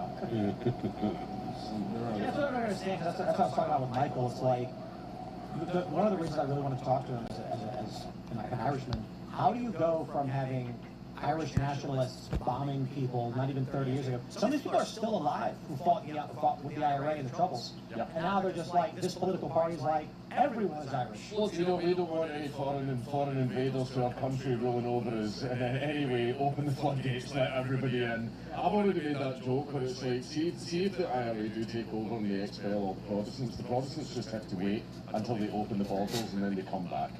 Yeah, well, And then there's nothing they can do about it, just watch them tossing the channel and they're going, wait a minute, those aren't life jackets. As they come over. The invasion will be the other And way. then they can't do a thing about it, this is what you're talking about, is get another culture. You know what? the life jackets be orange too, so Yeah, You know the problem is, y'all, like, where's the colonial spirit from the white European? You know what I mean? If they're all coming here, go there. It's about every 100 years we kick off and take over half the planet. Hey, that's all. It's like, let's send It's called the Great White Rage. let's send 200,000 Irishmen down to I don't know, Senegal or something. Just come. Good, I like that. All the Well, this is the problem with like Irish republicanism is it's inherently left wing because it wasn't like there was no like right wing element to it. It was anti-colonial in nature, and like anti-colonialism will always be left wing because you're rejecting hierarchy. Did I put that on my bike? These people shouldn't rule over us, Fuck. not because they dominated us, but because we just don't like the fact that we're not equal with them. And so it's like an inherently flattening of a hierarchy, which is why like you'll typically see like Irish Republicans even back then would side with like other colonial or colonized peoples around the world. So it was like inherently, so everyone's like scratching their heads. Like, well, why are the IRA, like why are they all going to bat for like immigration now? It's like because it was always baked in. It was always anti-colonial, and like anti-colonialism is always going to be left wing. To your point, I mean, like if there was like a Braveheart SNP, like really just SNP but good on migration, that's an entirely different paradigm. But it's kind of baked in. They don't view England as like separate from us, whichever own country. They view England as like an oppressor, and that's like fundamentally. There was a point hundreds of years ago when, yeah, okay, that was the case. Sure. Right, yeah, but the thing is, it's the same as like the slavery thing. Everyone's like, oh, the English did this to us and they did that to us. Hundreds of years ago, everyone involved is dead. Yeah, I know, but some of them are alive today. Like maybe they just ate tons of adrenochrome and managed to live 400 years. Like, okay, then let's send them to prison. But everyone involved is dead. Stop being a fucking baby about it. Yeah, you see like the kneecap guys, and they're like every song's like the Royals, and I'm like. They're like figureheads. You're like They literally do nothing except eat needles. Yeah. It's the same thing in the U.S. where like you'll have these like left-wing musicians get up and they like signal like, oh, this is anti-Christian, this is so edgy, like they've been upside down cross, but you can be mad at evangelicals, and it's like they haven't been a viable political force in like 40 years. You're literally just like shadow boxing against a group that hasn't been in power for a very long time. And then he ends up a letter because he gets worked up about the king of England. I'm like, And it's, why are you worked up about the king the of king's England? barely hanging on right The now. king can do this. I don't believe it. Well, I mean, and the whole institution is like on the ropes. Like, I don't believe that. what? I don't believe it. Like, yeah, I think it's the perfect. It's exactly what a king would do to absolve himself of the responsibility of his nation. Pretend like he's so powerless, he can't do anything. No, that's like, well, they're the ones that volunteered, like they gave away their rights. I mean, this goes all the way back to. No, my point is, I think this is the intended condition, but the royal family wants this to be the case. That's why all the Commonwealth nations are dealing with the same thing. And then he just goes, oh, poor me, I have no power, I can't do anything. Yeah, they would love nothing more than to like not. I mean, he can dissolve Parliament. Of course. I think the king can do more than that. Like. Well, you still need royal assent to bills. So if a bill is passed in Parliament, the king has to sign off. Granted, a monarch hasn't vetoed a bill since the 1820s, but in theory, like they could start acting. That's my argument that this is the intended condition. I agree. Like Parliament serves the king and pretends they don't. He would love nothing more than to just be like the cool, chill guy that like everyone loves. But if he actually started like acting as a political figure, half the country hates you. So the point is, I believe he is acting politically. I believe we are seeing his intentions. They make sure that people believe he has no intentions. So it looks like he's not the one doing this in his parliament, but it's actually all his will. And again, that's why the Commonwealth countries, where he's the king of every one of these countries, they're all having the exact same issues. Have a good day. Well, he has to signal to the left. He has to like pander to the left because those are the ones that would depose him. Like the right wing is going, generally speaking, is going to be behind the monarchy no matter what. So the actual threat to him is from the left. So he has to. Yeah, it's 10:30 here. Keep them happy. I mean, this is why you saw recently. The king is the head of the Church of England, but he came out recently and said like, I gotta figure out a couple things tomorrow. And I'm like a spiritual guy, so like he has to cut to the left because that's the people that would get rid of the monarchy. It's the most cut thing I've seen a king ever do. Yeah. Oh no! I gotta see my mom tomorrow too. No. Halligan's got sent off. You're not going to see anyone. You're not going to see the king or any of the princes in Saudi Arabia doing that. Okay, we might be in trouble. No, if anybody speaks up against them, they just annihilate them. Yeah. We got it happening here. We might be in trouble. Halligan just got sent off. It was their actual. Oh, we literally. Wait, really? We have a barstool, pardon my take, saying build the statue of a flight attendant that wouldn't let Logan's mom on the flight. We might be in trouble, guys. We're down a man now. We got to play with 10 men. Down to 10 players. How many players are there supposed to be? 11. Yeah, well, Halligan just got sent off. They're rigging the game. It's rigged. Well, we're just going to have to defend it for our lives now. Well, what is it, like 25 minutes left? Yes. 64 minutes. No, that's time was running up. Oh, okay, you're right. Yeah. I don't know anything about soccer. I just looked up This something. is not a good situation. Still only Yeah, we're watching soccer. Actually being sent off. And it was a pretty aggressive tackle. Tackle. I think that was a yellow card. Yeah, it's a bit harsh. I don't know. I don't think yellow card's been relevant since like 2000. They had some great hits. Yeah, that's a good one. You know, what was it, Light and Sound? Mm-hmm. That one and Ocean Avenue? Oh, that's a good one, yeah. And they had a fiddle play. I did know that. Yeah, punk rock fiddle. Can't go wrong. Apparently, you get two good songs out of it. That's it. I guess with Halligan being out, we've lost all energy to actually talk about anything. Well, I mean, I don't know about talk about anything, but I mean, I never had any energy to talk about soccer. If that's worth it. So the left isn't having kids. That's a big story. How about we talk about that as we talk about soccer? Just published today, left-leaning Americans are driving the U.S. birth decline, New City Finds. And liberals are all panicking about it because they're starting to realize, like, oh, They are the ones that the are future is going to fucking. be conservative Christian because they have babies like nobody's business, but liberals don't have babies. Actually, you were talking about that like a year ago. Yeah. Yeah. I think it's wonderful. It's why they're trying to get into schools. You know, they've totally tried to warn us about this. If they can't create, they'll corrupt what you have. Exactly. Yeah. So but it's like, I like them they're not breeding. Because I think it's just a symbol of how selfish they are. They can't think of anything, like, having anything in their life that they can devote to that's higher than themselves. They're all getting a See, Portnoy, and I agree, Portnoy's this horrible call. The FIFA fix is in. They hate us because they ain't us. What was the fact that apparently a third of Gen Z isn't here? Yeah. Third is What? How many of Gen Alpha's been aborted? A lot. You know, and another thing is like we keep talking about how much of a victory Roe versus Wade is, but there hasn't been a significant decline in the number of abortions. I think, like, in the macro, that's the point I was going to make. I mean, it's just increased abortions and boosters and decrease it. Yeah, it's like on the whole, it's all that. I mean, New York City, infamously, has more black children aborted than born every year. So, insane. that's the main, like, the black population would be growing, like, quite rapidly, but they abort, like, half their kids. So it's declining as a share of the population. They're already now they're the third largest group in the United States behind Hispanic. They're surprised. Oh, is that Hispanics make about 20%, blacks about 13. Is that because of immigration or Well, it's immigration from Hispanics, but also just blacks, like, killing other kids. a lot of abortion? Yeah. So being the whole Roe versus Wade deal, like I understand that the Christian conservatives were like, hey, this is a good thing, but it hasn't actually produced the result that they were hoping for, which is fewer abortions. Yeah, I mean, well, there's nothing you can do about abortion. I mean, unless they want to pass a nationwide abortion ban, that would be like the most unpopular policy in a very long time.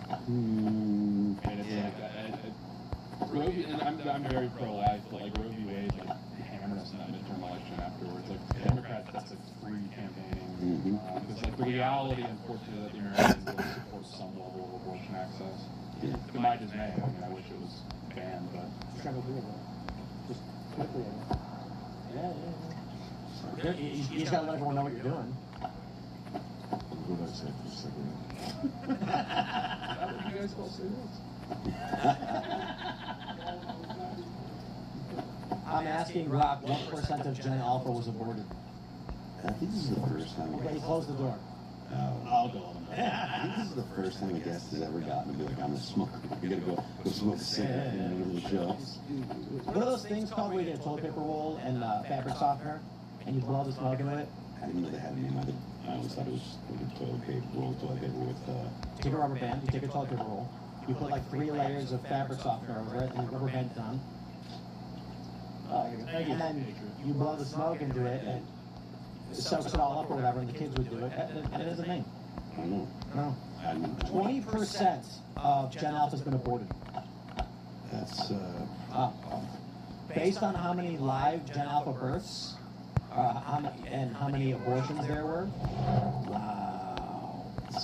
it's just so crazy. 20% of an entire generation. And how many of Gen Z was it? 25%. I was thinking third, but Third. I don't know that.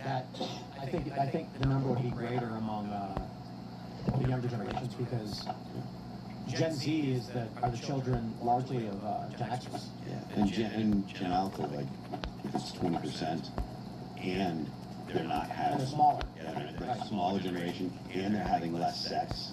You know, We still talking about the end of the 18-year-old the other day.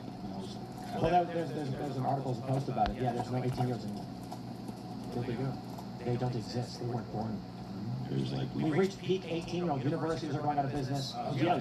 Businesses can't find any staff anymore because it used to be that entry-level positions, lower skilled labor would go to teenagers who would then learn skills, go to school or something like that. None. There aren't any. So, you know what's interesting is we talked about Japan a bit, but their strategy is try and recruit as many white Americans as possible. yeah. They were like, hey, we're going to bring in a bunch of Indians and Africans for labor, and then bad stuff happened, and the college was like, let's bring in a bunch of American weeds. Yeah. And they're only apparently you can buy property in various places, it's very difficult, but apparently in Niigata, it's very easy for foreigners. It's like the equivalent of a state, it's got 1 million people in it, and it's rapidly shrinking. Are they like it depending on which foreigners? I think it's largely just like they're running ads to attract Americans. Yeah. I mean, I hear problems. Right here they have there are problems when, whether it be Indians or Pakistan. Nothing's going to reverse this. Well, I mean, Japan depended for a while on migration from Brazil, which was a huge Japanese population in Brazil that went there like 200 years ago.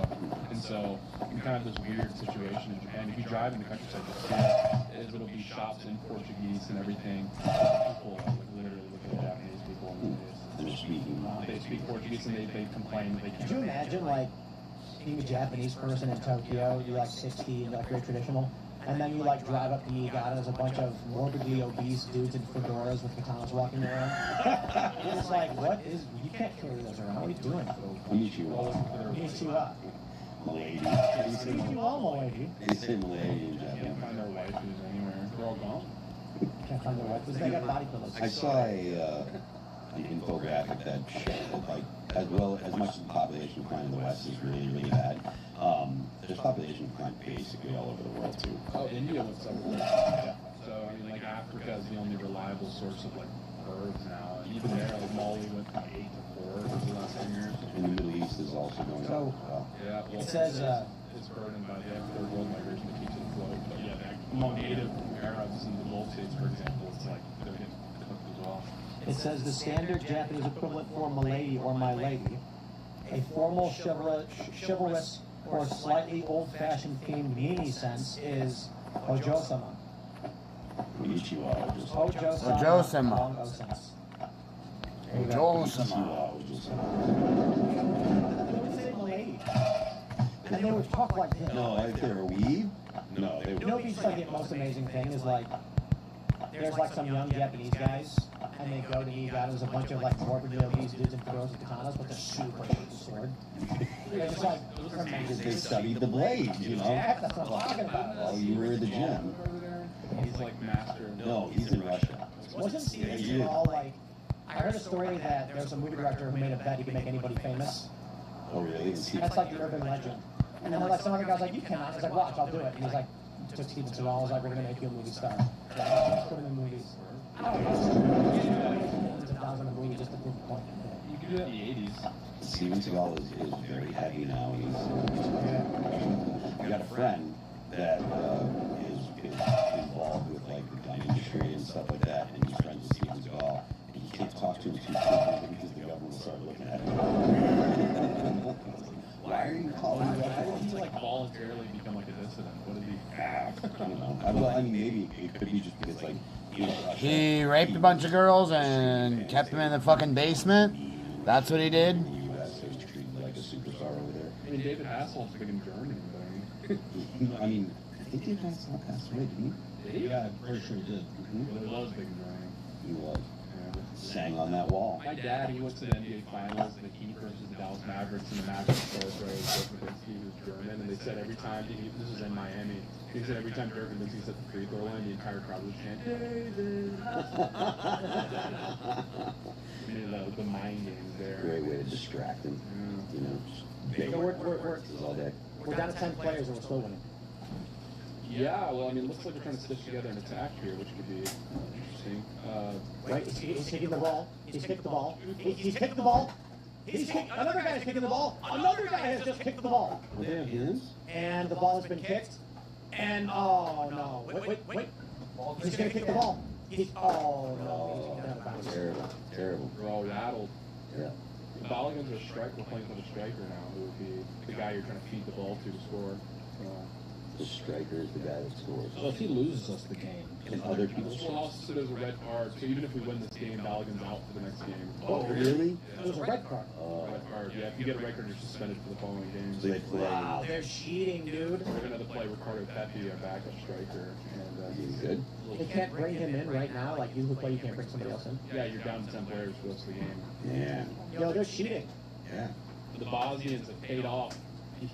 What's the currency in Bosnia? CPS probably.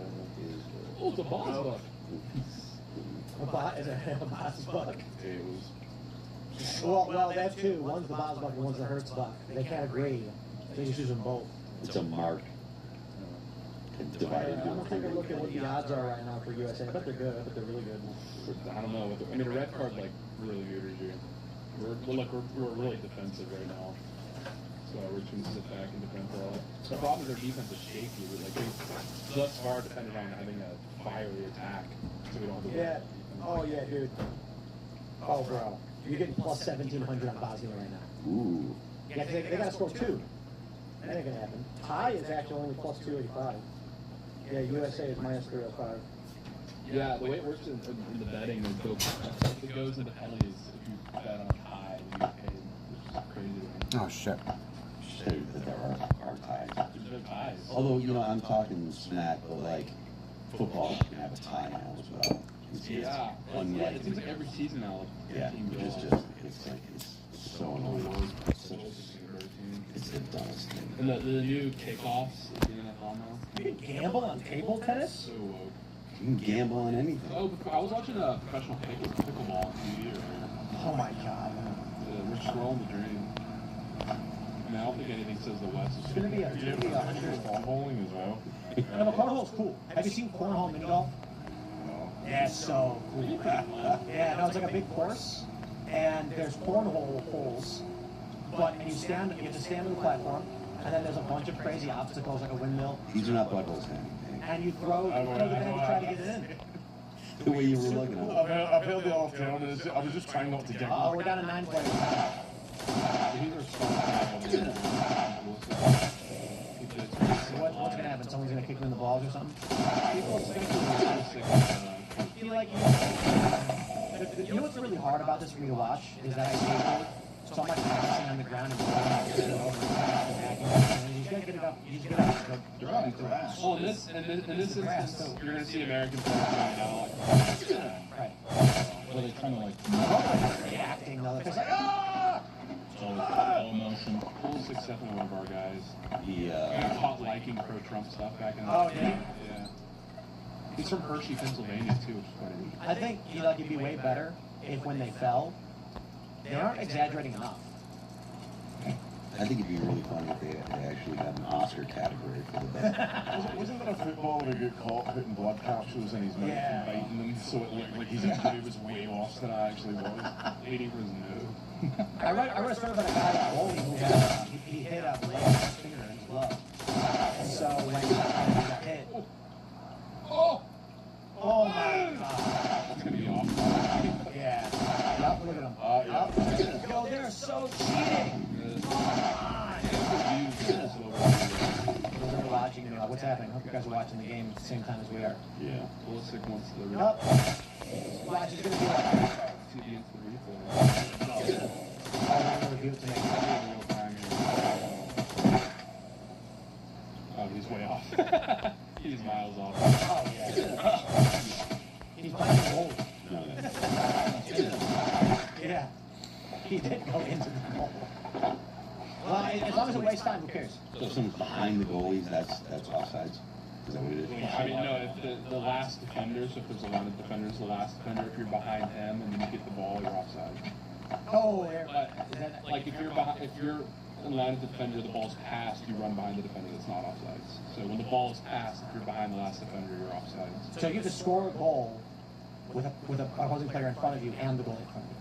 No, so like if you're the last defender, if I'm behind the defender when the ball is passed, I can run behind him. Oh, I see. It's just when the ball is They can't pass it to you behind the... Yeah, if you're standing behind him and then the ball's passed, you're offside. It's just to prevent it from like all the players lining up on both sides of the field, just kick it back and forth. Yeah. They should. It just goes to show That would the be game is really, silly. that would be really horrible to watch. Well, hockey has the same rule. Yeah, no, I hit the inconstant. Offsides. Yeah. Like in American football, it makes sense. Amber Duke has a really interesting theory on like why soccer is like inherently very like third world. Because all you need is the ball. Yeah, It's the lowest common denominator, that's why. yeah. It's just like there's not really much room for like innovation as well. I don't want to speak for her, but Well, it's the lowest common denominator sport. Ball and foot. That's it. Ball and Well, foot. yeah, because Brazil dominate. Because it can be perfected in a favela. Right. America's a rare example of a team that most of the players are actually like upper class. Because like if you grow up in America, you understand that the rich kids play soccer, and so most of these guys, and also it's really expensive to sign up for youth soccer, so most of our players are quite well off. Yeah, yeah. Imagine like your Ethiopian mom sneaks into the country and then gives birth, and she tells you, like, you gotta play football. And we'll never depend you. We'll be rich. Well, you talking about soccer or football? All of it. But yeah, if Alabama had put a bunch of like anchor babies on the team, you'd have people in Alabama go, I love bird ratchet. Let's not do that. These anchor babies can play. Uh-oh. This is where they cover their balls. Oh yeah, that is a thing. Yeah. You cover their Trying to look at Yeah, they all hide their, they all just cock in. Protect your Bosnia and Herzegovina. That's what we call them. That's what Tay calls them. Not yet, none of this. We don't really have like a Yep, there they go. They're covering their balls. They all stand there. we don't really have a rock star free kick taker, so I don't expect much to happen here. So Breakout chance. So, wait, why are they getting a free kick? What happened? They just got fouled. Yeah. Here we go. What if he scores? So there's two players that showed on screen. Neither of them are raised in the U.S. The guy number 17 raised in Germany, the other one raised in England. So how's he supposed to score through these guys? He's got to shoot it over him basically and curl it back down. Oh my God! I did not see that coming. I did not. I thought it's over. Yeah, it's over. I literally said we don't have a good free kick taker in Malik Tillman. Yeah, this never happens. Malik Tillman is. Oh my God!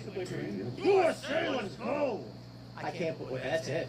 Guys, we're riding. I'm gonna go outside and knock over my own garbage can goalies on my property. What if I fall down right now and flop? Like, He's getting it when he get gets back. back. I can't believe that just happened. I was joking. I was like, wouldn't it be fun to just score? He did. Oh my God! That goalie's gonna they're gonna beat the. Wow. He's done. Good thing he's not Like, comedy. how many free kicks do they ever actually make? Not often. It's Very rare. yeah. Really, is it very rare? Yeah. Oh, yeah. Especially for us. I mean, Lionel Messi. Also, guys, his hand did touch. Honestly, I feel really bad for that goalie. So his hand hit his He's gonna get a shame of Oz. Yeah, his hand touched it and it just pushed right past his hand. Well, they've been saying the ball they're using this year has kind of has some weird dynamics to it, so it's harder for keepers to save it. They say it moves in the air different directions. Yo, that's wild. It's over. So the rest might have just stopped. The guy that scored that, he was born and raised in Germany, but his dad was an American service member, and that's why he's eligible. His name's Malik Tillman, not a very German name. But, Do you guys remember back in like, what was it, like 2013 or it was 2014, I think, where Brazil just got like robbed so bad that people were crying in the stands? yeah, Like 8-0. they had like fans killing. Yeah. Yeah, people were crying. And I remember this because I was at Vice. And when we were watching and we saw like, oh man, they scored a goal against Brazil, it's getting bad. At like goal number 3, the producers were like, Tim, I think you need to get on a plane and fly to Brazil right now. It's going to get bad. Let's see mass rituals take place. Oh, dude. war corps. It was like 8-0 or some insane number. Like they just gave up. Oh my God. I mean, But it's all the goalie. yeah. I imagine. I mean, it's their most important player, man. I mean, I mean, that was just a really good free kick, to be fair. Oh yeah, I know, it's perfect. I mean, I don't know anything about soccer, obviously, but like, it does seem like they don't get into scoring position very often. Yep. You really did have to like backspin it over the people's head. Yeah, that was crazy. Also, throw it back down. Yeah. An incredible shot. Yeah, he's a good player. There we go. There we go. Get it. All right. Take it back now. Ah, there we go. Yeah, this is the rest of the game now. It's going to be us sitting back and defending. Yep. Doing everything. That's it, boys. America is the greatest nation on the planet, even without the anchor baby. So now we play Belgium in Seattle next week. So Belgium knocked us out in 2014. It's kind of like a revenge game. That was the game where Tim Howard set the record saves. He saved like 13 shots or something. Wow. What are the chances of Belgium or the U.S. beating Belgium? This is like one of the worst Belgium sides in a while and one of the best Americans. So I think we have a pretty decent. Bro, I think we're going to win the whole World Cup. How many more games are after this? If we beat Belgium, we're likely to play Spain, who's like the tournament favorite. So. Nah, we'll win. I mean, like if they have like some sort of like mass casualty event, maybe. Don't we have more Spanish speakers in America than Spain does now? That's probably true. Yeah. It's over Spain. How many people live in Spain? I don't know, 30 million maybe. I don't know actually. Like more. Like Ted Cruz. Spain. We. It's us now. We got it. Like Ted Cruz. There we go. They actually might have more Spanish speakers in the United States. There's 49 million. I think there's different variations. There's 50 million in Spain. Oh, How many Spanish speakers in the U.S.? 163 million Spanish speakers who don't speak English now. In America? Oh, 45 million. Wow. Wait. No. Including bilingual, 59 million people in the United States speak Spanish. Like a lot of people learn in high school. I learned Spanish in high school. Way more Spanish speakers. Yep. We got more people in the U.S. who speak Spanish than Spain. Oh, Spain, you can't win. And we're not socialists. It's over. Yeah, that's right. So they got 4 minutes to score 3 goals. Oh. Yeah, our goalie's just good at his job, you know. That was a really smart play where he bounced off his chest because if he kicked it to the keeper, he can't grab it. Yeah. Oh, really? If it bounces off your body, you can grab it. Now he's gonna. Oh, he can't just pick it up whenever he wants? No, if the player passes back to you, you can't pick it up. So, but he bounced off his chest, so it's like a deflection. And you can pick it up. I see. Now he's gonna waste a lot of time. Right, now he's hurt. Hurt. But he's always wasting time. Yeah, he's a Harvard grad. He knows. Yeah. I did it. So ridiculous. The guy touched his back and he pauses it. So it's just a waste of time, right? Yeah. Which is just gay. Yeah, I get why they're doing it, man. Okay. And now look at his face, like, oh. It's funny, it's like, I feel so dirty. You know what it is? Flopping in soccer is the equivalent of I shit my pants face on YouTube. So like the YouTube thumbnails that look like I shit my pants always do better than regular. Like if I'm like sitting here like this, it'll get like 100K views. But if I'm like literally I have explosive diarrhea, it gets like 1 million views. Yeah. Mr. Beast pointed this out. I do that with my second channel where I just go through the video and I try and catch my face in one of the stupidest positions. Yeah. I talk like that. I use that, and for some reason people enjoy it. It's the same thing. It's like, none of them are proud to do it, but they have to. Here we go. Bro, I'm gonna riot. I'm gonna go outside and I'm gonna knock over my garbage can. We just put on a striker. So it is. We usually put on a bunch of defenders at the end of the game. We just put on a midfielder and a striker. It's just to insult them. Yeah, let's go score another one. Let's see, the theory that the Patriots had for so long, just keep scoring until the game ends. Yeah. Yeah, play your mess. Just play to win. Oh, They're also trying to get Pepe game time. He's going to start next week, so they're trying to keep him somewhat warm. So wait, Belgium next, right? Yeah. Yeah, those waffle-eating sissy ninnies ain't gonna be able to. Not even a real country. It's like half Dutch, half French. I don't know. What are they even known for? Just waffles. Just being Germany's speedball. Yeah. Making waffles. Germany's going to invade France. Oh, Belgium, okay. Well, should be easy. Story. I can't remember if I've ever been there because it's such a place of little consequences. Yeah. I went to the Netherlands. If they win, I went to the Netherlands. I wasn't a fan. The windmills and the wooden shoes. And the bikes. All their Riding bikes everywhere. all of these. Frank's house. Was it? Frank's house. No, was it? there. Entered it? Yeah, that's it. Oh, yeah. No, I had no idea. It's not something I actually care to do. I know the story. She's not going to be there. I was going to call them a right. Real cool venue. I went to a great when I was there. I went to a great kebab place. I got some good shawarma and falafel. Some local Dutch cuisine. Indigenous Dutch cuisine. Oh, wow! American team's just super good. That was incredible. Yeah, we looked really good. I know, that was... I've watched the U.S. I've probably watched every game we've played. 30 seconds. And it's such a breath of fresh air to see a good team. I mean, it could just be that Bosnia is so bad. I mean, we blew out Paraguay, and then Paraguay bounced Germany from the tournament. So, I mean, like, we're legit. We have history in Paraguay. Should have ordered pizza. Next time. 2030 World Cup will do. When we were putting the show together, it's like, all right, there's no real news today. It's like it's been a slog. Like Fox is just running like tours of museums, and then Tate's like, well, the USA game's at 8. And I'm like, oh, we're just gonna watch the game. There's literally nothing else going on. This is much more fun, and it's America on America's birthday. We're gonna win the World Cup on America's birthday. Kind of like World Cup ASMR, because no one can. All right, what they said 10 minutes. Well, with the way the bracket works, is there's a possibility that you play England on July 4th. No, that would be the greatest thing. Did they just add 10 minutes? But now we're going to play Belgium, so. No, right? Yeah, the ref at the end of the game will add on stoppage time, so from like injuries or like when they're milling around and there's no play happening. But the game's not over for 10 more minutes? They wasted time. What's going on? Well, I was getting ready to go riot. Yeah, well, it's because the game was so old, it was invented for the clocks that they use their watches. So that's true. All right, we got. But in college soccer, it counts down. In college soccer, it works normal. Well, I think the reason the U.S. is so good is because they introduced the hydration break, so it's basically like 4 quarters. And now we're really good. Is that what the hydration break is? Every quarter you stop to drink water? Yeah, basically it's broken the game into 4 quarters, and now the Americans are like, oh, we get it now. Maybe a flyover. The flyovers probably do amp up the players. I mean, A lot of our players grew up on military bases. Well, it's like Tillman, Weston McKinney. it's like the American version of the haka, you know? Yeah, we They just fly over. We're like, whoa! yeah, that's Intimidate our enemies. so true. The Patriot Haka.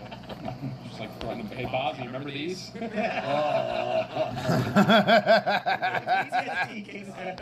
117 out for The Blackhawks in nostalgia. Minneapolis. All the Somalis like, not again.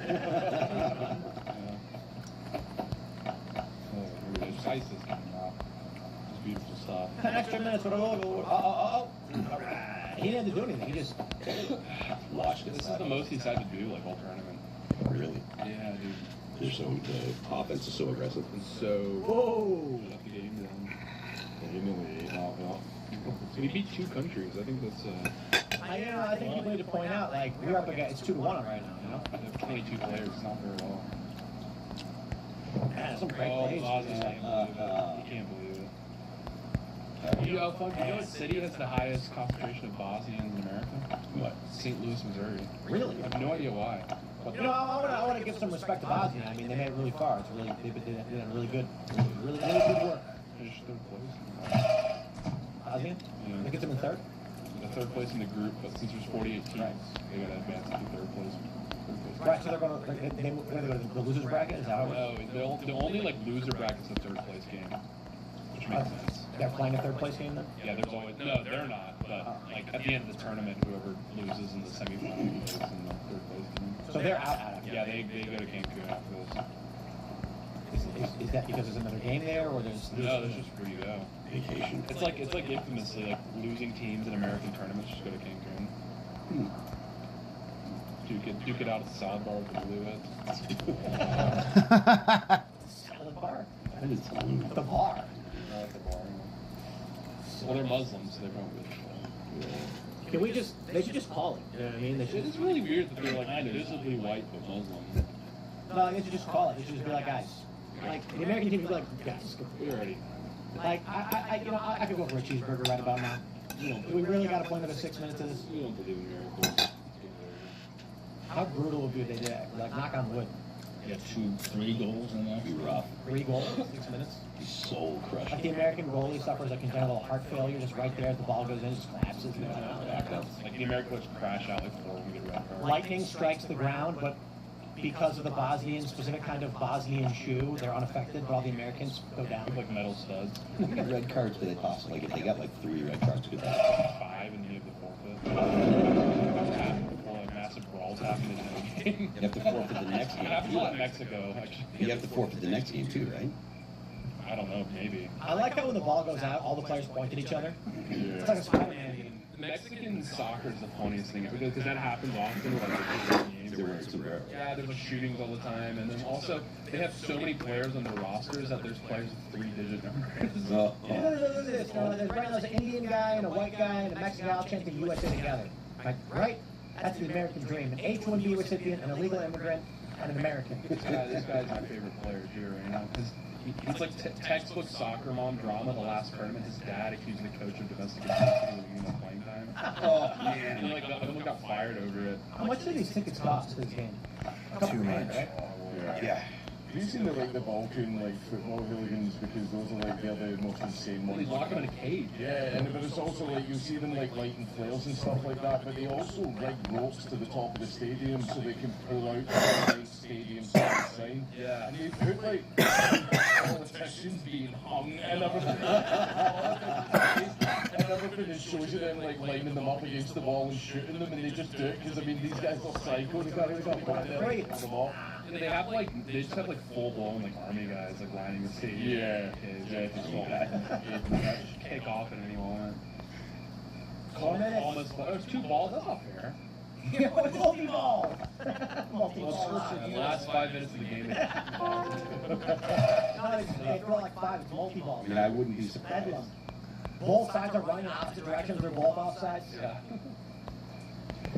It really. Multi-ball. You trade a player for a ball. Oh, that'd be nice. That's a good idea.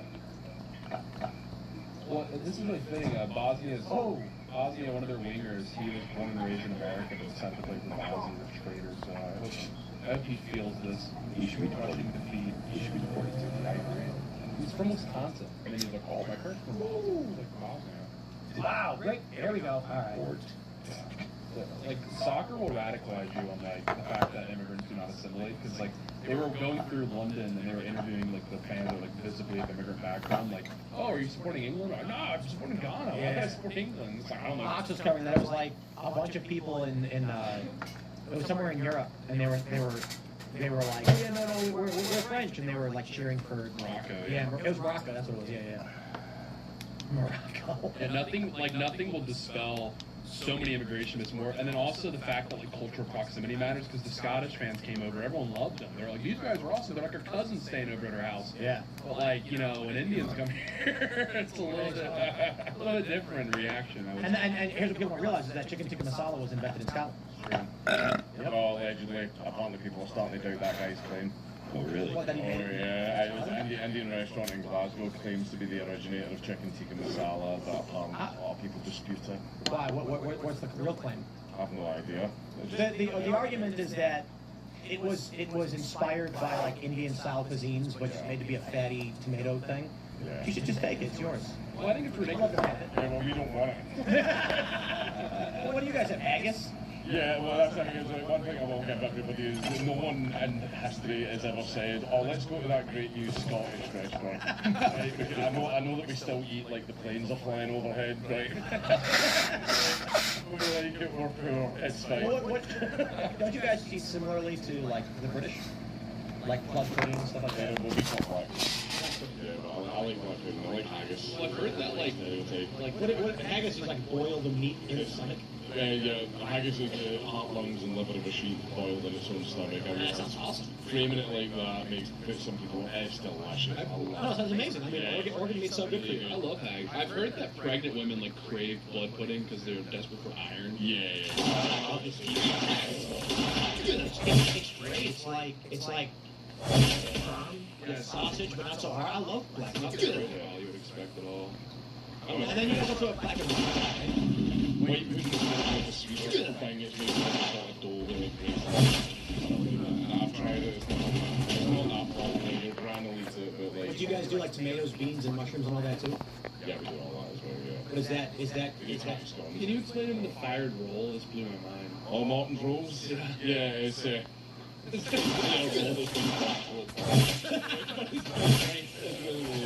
gotta try it. It's just a burnt roll. Like what? There's a theory that they just messed up a batch and decided products like so they could just shift them. That and Buckfast amaze me. 1 minute, guys, 1 minute. Well, what's going to happen now? The ref's going to call in another 10 minutes? Isn't Buckfast just tonic wine at like 100 more? Right, there's a whole story about Buckfast. I was born and raised in what's called the Buckfast Triangle. It's a real thing, you can look it up, where it's something like almost 100% of the global Buckfast is and it's a small triangle, right? And it's also, there's this statistic that says 71% of you can Google that. It's got like 150 milligrams of caffeine in it. Yeah, it's got a good names for it. It's like banned in Wreck the Goose Juice. Here you go, guys. 15 seconds, 15 seconds. The commotion motion, the demonic panic. There's all different kinds of names for it. Basically, it's like, you used to have the Buckfast challenge when people would try and get a bottle of Buckfast. I did that once, and I don't remember what happened. It just stopped. It just gave up. No, we'll fucking say. Boom! Erica wins. Yeah. It's time to go riot. Well done to the Patriots. This is going to be great. When's the next game? I think next Thursday. Perfect. This means we are going into the 4th of July off the back of an incredible victory for the Americans. So we're going to be celebrating. I'm not literally going to riot. I'm not actually going to knock my garbage can over. That'd make a mess. I'm not doing that. But it'll be fun to see the reaction, and everyone's going to be online cheering. So it's great to hang out with you guys. We don't have an after show for you tonight. We're actually gearing up for the holidays, so everybody's taking off the next couple of days. But we did pre-record some episodes, some interviews. Tomorrow night we have Michael McCarthy, Irish nationalist, talking about the issue of immigration in Europe and Ireland. I thought it was really awesome. Check it out. Friday is going to be a debate. Oh boy, a lot of just yelling, just yelling. But if that's your jam, we'll have that up for you Friday night. It's going to be a lot of fun. Thank you so much for hanging out for this. One more live show before we go to the holiday. You can follow me on X and Instagram at TimCast. Dan, do you want to shout anything out? Just my Twitter, Count Dankula TV, and my YouTube channel, Count Dankula. I love it. You can follow me on X and Instagram at RelTapeBrown.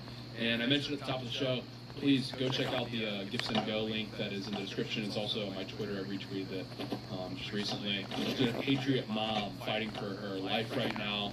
So if you can spare like $1, like seriously, the 1,000 people watching, you can spare $1, it's going to potentially save a life here. Serious stuff. But yeah, go check that out. X on Instagram. I'll be back tomorrow for the Rumble noon live show. Looking forward to that. I am Phil That Remains on Twix. The band is All That Remains. You can check us out on Apple Music, Amazon Music, Pandora, YouTube, Spotify, and Deezer. Happy 250th birthday to the United States of America. And don't forget, the left lane is for crime. I'm Carter Banks. You can follow me at Carter Banks on X and Instagram and Carter Banks Official. Check out the record label at Trash House Records on YouTube. Also, I will retweet your link, Tate, so you can find that as well. And yeah, happy 4th. Happy 4th. Happy 4th of July. Thanks for hanging out. We'll see you all tomorrow. Have fun.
This is exactly why I'm hooked on One State RP.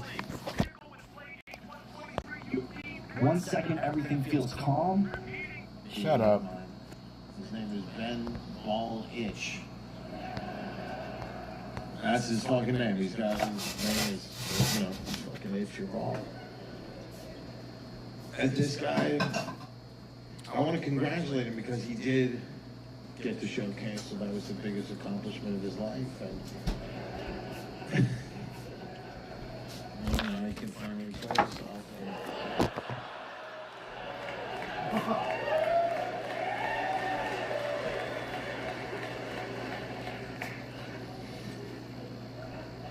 But the crazy thing, like on his like Facebook or whatever, is you know, because he's posting all this. He's the guy posting, and, you know, and it says that he's American, apparently, which is insane.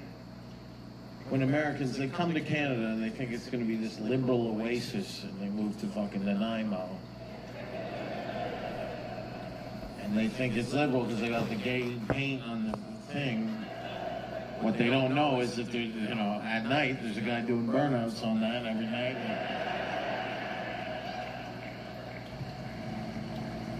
And they come to Canada to be more liberal. And this guy wanted my show canceled, and that. But he thought he was going to. It's a place he wants to fit in. But now he's going to be a target in that town. You know, somebody's going to see him on the store and like, hey, are you that fucking Ben Ballsack guy?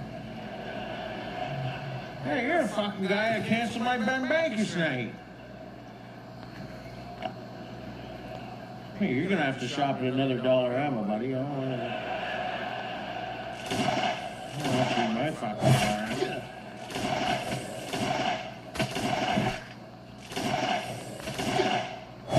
People are mad, you know. I had to just, you know, how many lesbians had to push out of the way to be able to do this show? I don't know why they work for the pride, such pride. And, you know, I'm not proud personally, but I don't know why we're giving so much. Like, why do we have this shit when gay people think? Like, us normal people, people, you know, if you walk around and your eyes don't look like this, you know, like, what, did you just fucking say about that? You know, if you're not like that, I consider you a normal person. Mark Carney's white, too.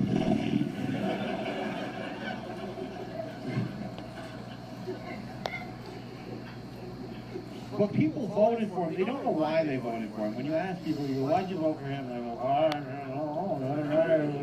I was the wrong guy. That's all the news kind of teaches people. It's like, well, you have to vote liberal. If you vote conservative, all hell will break loose. The country will, economy will recover.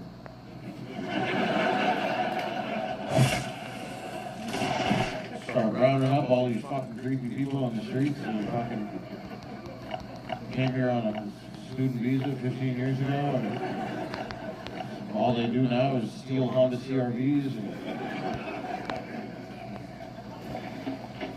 and we'll shut down all the weird transgender bathrooms. That's about it. Yeah, there's at least the trans people here. They're not armed. In America, they get a weapon.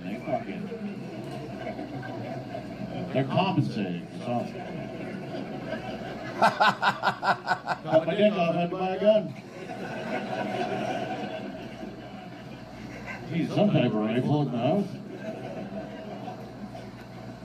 But I made a joke about Renee Good, who she was shot. She was being bad. And, I mean, I saw her face.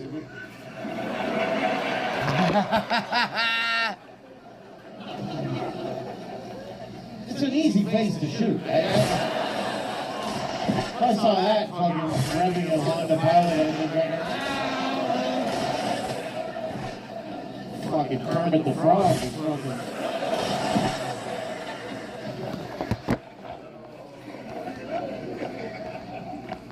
But I'm still like, people are like, how can you, this is a sad, I'm like, everybody's trying to make me feel like I should be sad.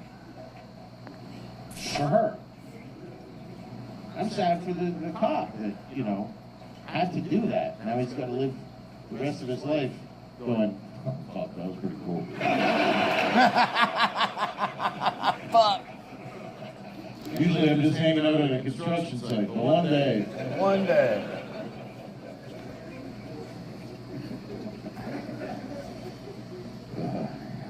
No, Canada obviously needs ice and, Here you are. I think it's time to put the sprinkler fucking business on hold. Start holding down some Indians. It's sad because the Indians, for the most part, Indians are honestly, like, they're probably the best ones of all the other, like, people that we're bringing in. Like, some people you don't even know what it is. That's when it gets weird, right? When you don't, like, you're a black guy, but you know what I'm talking about. You see these people, you're like, that's not black, that's not white, that's not Indian, that's something fucked up. You can see, it's in the eyes, right? Like, I don't know, there's just, that look that some immigrants now in Canada when they're walking around. You make eye contact, try to do the nice Canadian.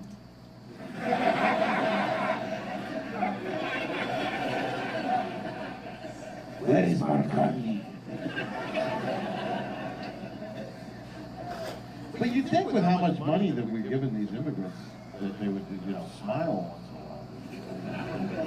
Like, fuck, if I'm immigrating to a new country, how did I move to India? You think I just walk around like this? Oh, I'd be like, oh, hello. I want to fit in.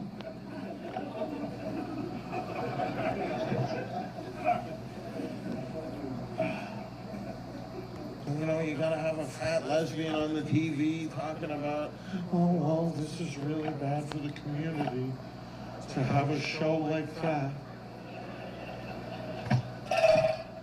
Oh, yeah, it's community. First of all, this is the fucking community. Right here. This is the community.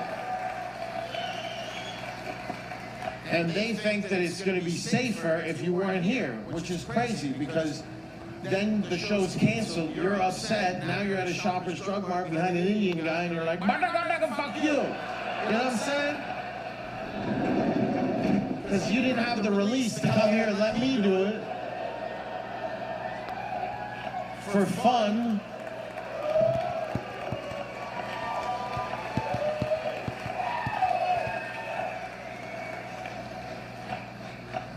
It's a human rights issue. That's what they claimed when they canceled the Nanaima show. It's a human rights issue. Who's human right? The people who were never going to buy tickets in the first place and were fucking at home and don't even know what we're talking about until 2 weeks later when I post it and make them all cry.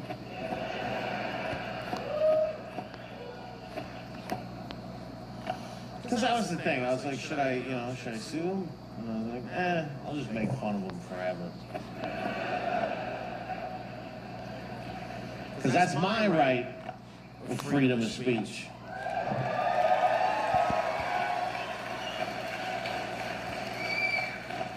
If you fuck me over, I'm fucking talk about it.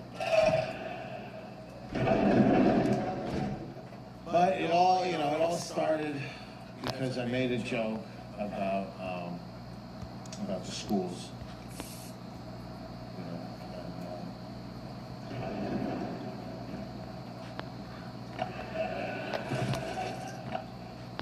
Whoop-de-doo. Made a joke about the schools on the day, on that that new day that we have, where you have to put on the orange shirt. And, it's sorry we made a country day or whatever the fuck it's called.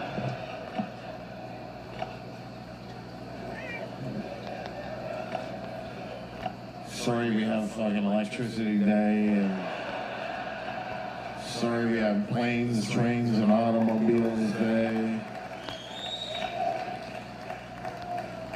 And so so on that day you dress up like a construction worker.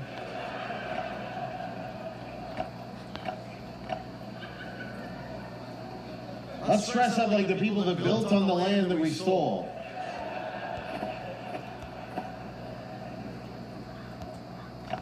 I made a joke about the residential schools. And look, I mean, first of all, Mark Carney just announced that he's going to spend $150 million in Nunavut to build the largest Aboriginal university.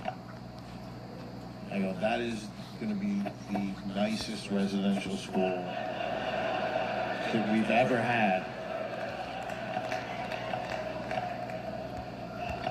It's a residential school with fucking elevators. It's a lot of rooms for abuse. You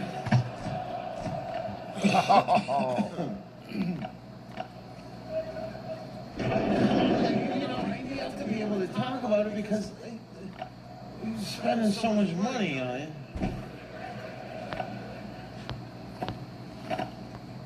Give me $30 billion, I can't do a joke?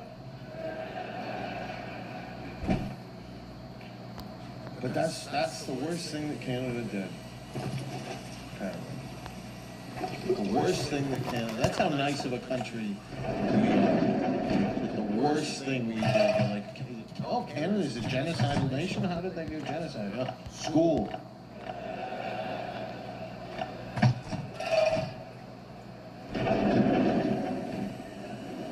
There's advantages. You know, I live in Austin, Texas, which is, it's very white. There's blacks too, but that's it. Well, there's Mexicans, but then that's really it. You know, there's no Somalians. There's Indians, but they're like, hi, my name's Jeff. You know, it's not. And it feels like a more advanced place because they have all this crazy stuff. They got the Waymos, the self-driving cars, which is pretty cool. I like taking a Waymo, obviously, because there's no immigrant in the front.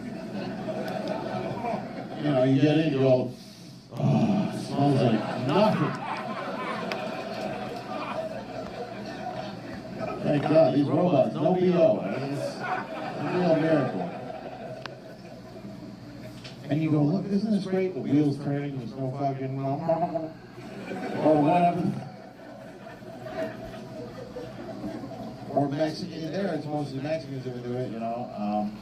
So it's all fun in games in the self-driving car until you're taking it home at 3 in the morning.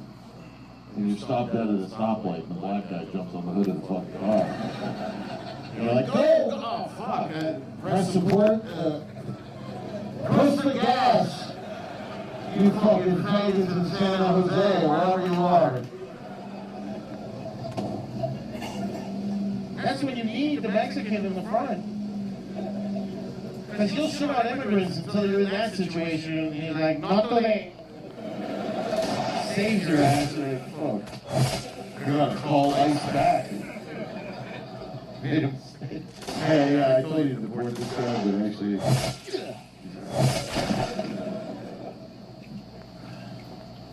I'm excited to go to bars. Mars, and you know, part of it is racially motivated. Because, you know, we can start early. And this time there's no natives. So, Mars is made around. Where do you buy your smoke? Oh, there's a Martian truck.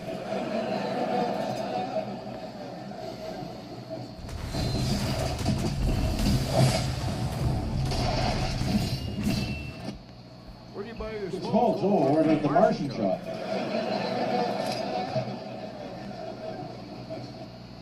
They can't take a joke. The half of the women now cannot take a joke, and then the other half Like, people call me misogynist. No, I'm standing up for the women who don't agree with those women who aren't allowed to have a voice because those fucking bitches at their work are like, I can't believe you ain't got to the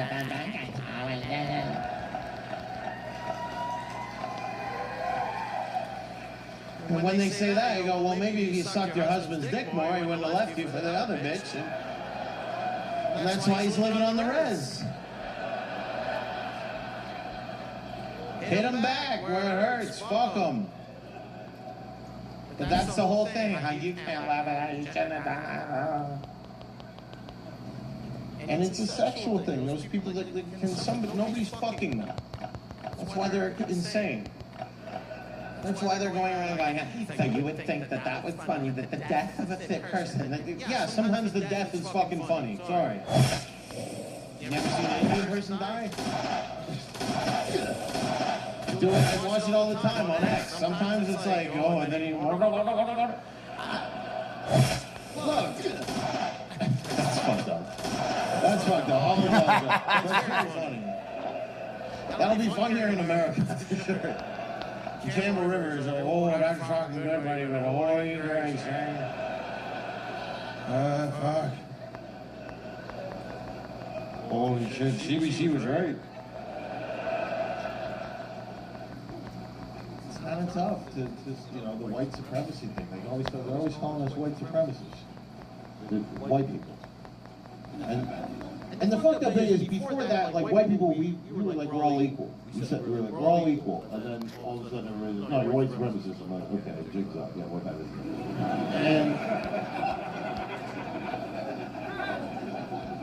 And like, we wanted to play nice. We're all equal. Yeah, anybody can invent an atom bomb. How many Somalians does it take to screw in a light bulb? I mean,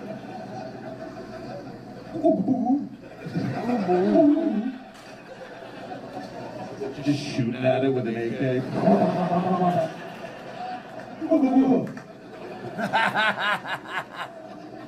Let's open the ticket.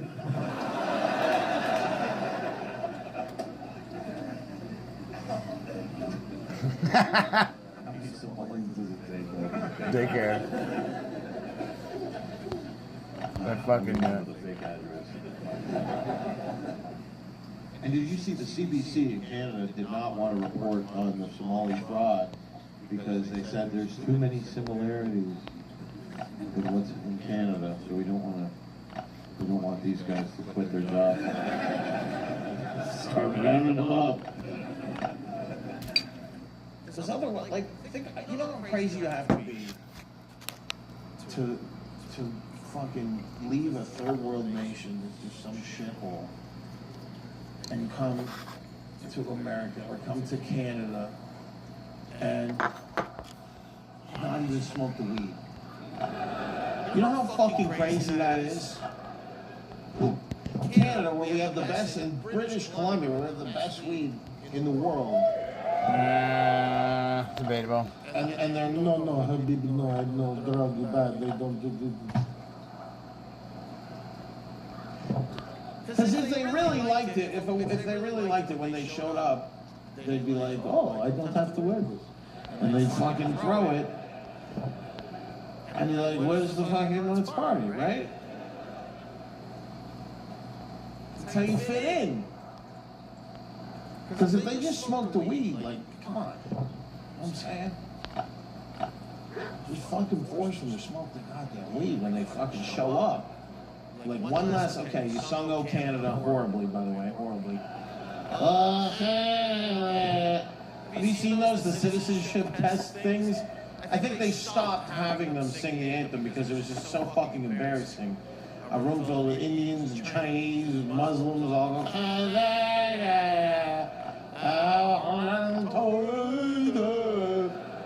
what the fuck is that? And then they were just like, honestly, just give them citizenship. We don't need to make them do this. This is fucked up. Which should be the opposite. Be like, no, sing it again. Until it sounds like this. Oh, Canada. Can't even fucking say the name of the damn country they live in.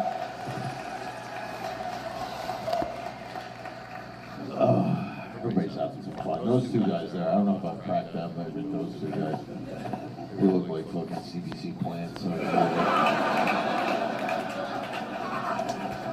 Let's get tickets early if you want to tell you want a chance to write a really gay article about this.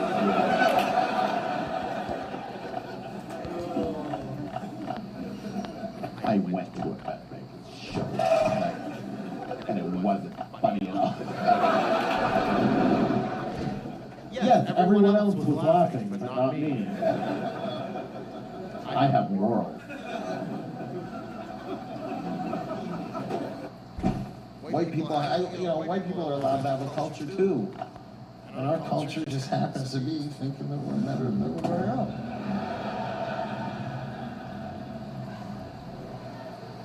And we have a couple pieces of evidence to go off. Yeah, it's called a fucking satellite. You ever seen that? Fuck. Can't even be proud of it. You can't even. Oh, we don't talk about that. We don't talk about about the ferries and the routes and how much fucking concrete they took over from the mainland. All the roads and they're now falling apart. White people.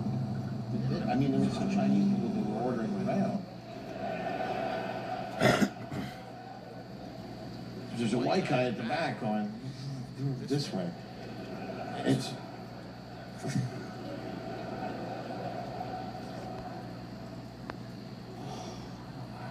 exhausting. It just exhausts you to have to even try to think like these fucking crazy people. And you look at the state of Canada with, like it's a safe country. It's a safe country till you get on the highway. You got these Indian truck drivers with these, they go to these fraudulent truck driving schools where they're like, okay, lesson number 1, here's your license. Okay, go.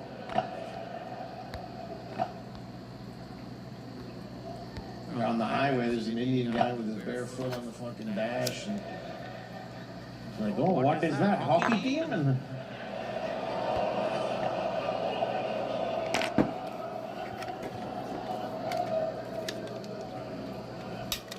I'm raising awareness about a serious issue.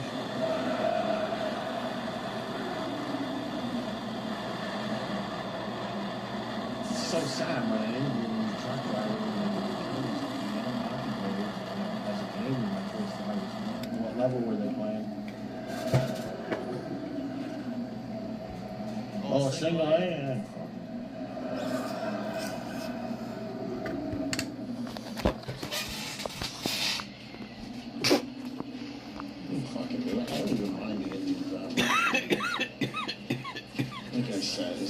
Especially the I think they are smoking the weed.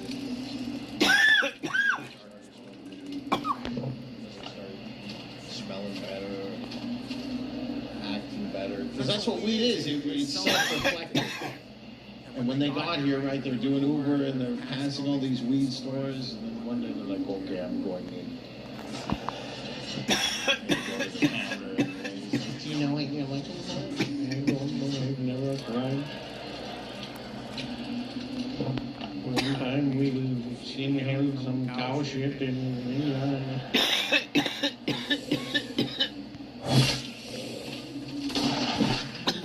feel.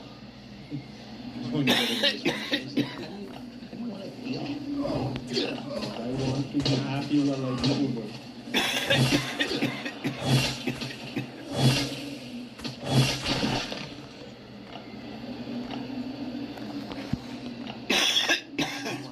We just got something in. It's new. It's fresh. It's an after pre-roll. It's called Curry Go-Go. And Curry Go-Go. They started smoking the weed. Then they started smelling better because they wanted to shower because they were high. And they were like, oh my God, the whole time?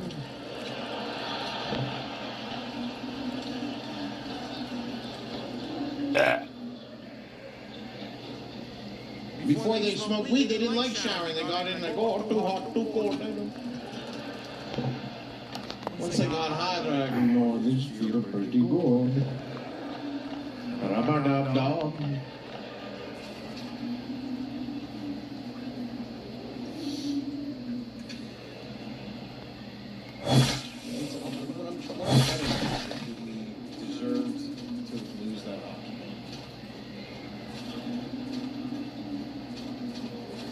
Canada deserved to lose against the United States because of the state of our fucking country. Because it's embarrassing. It would have been weird for us to win. I mean, just think about the fact that the American team won and they got to speak to the President of the United States of America.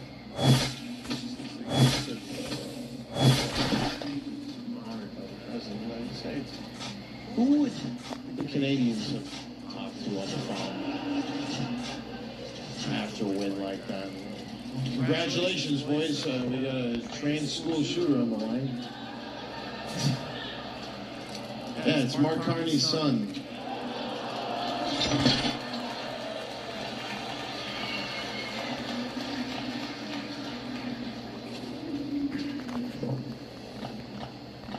The Americans, they had God on their side.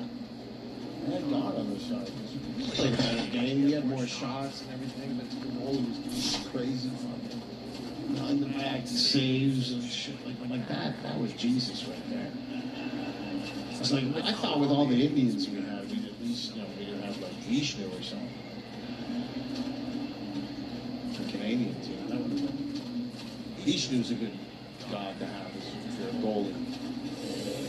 He's got 8 arms, 4 arms to stop pucks, and 4 arms to fill out Tim Hortons orders.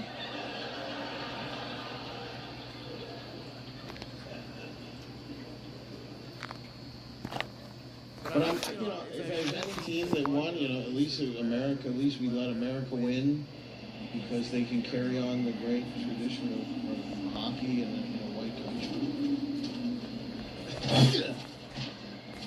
I mean, in 100 years, there's going to be no, there's no good. There'll be a little bit here and there. Most of those.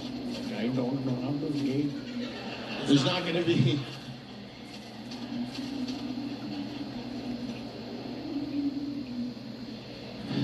But I think Canada has gotten a little better since Trudeau left, but it's also because Trump is in office and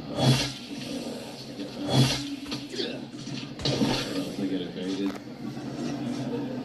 So Canada's a little, before Canada was like, oh yeah, we'll go to Guam, we're letting every fucking Indian fucking under the sun. And then Trump's in, he's like, yeah, 100% tariff if you don't fucking get rid of like 500 Indians a week. And they're like, all right, boys.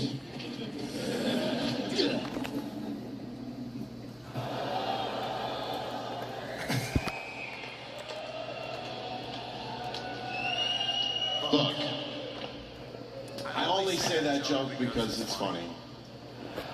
And my job is to make people laugh.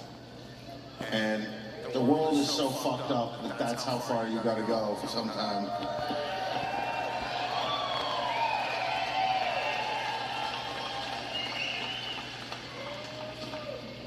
So we don't want it to be like that. We don't want it to be like that. I don't want people getting shot, killed. I don't like it, but it's funny. Sometimes it's funny. But it's bad. It's bad when white people get shot.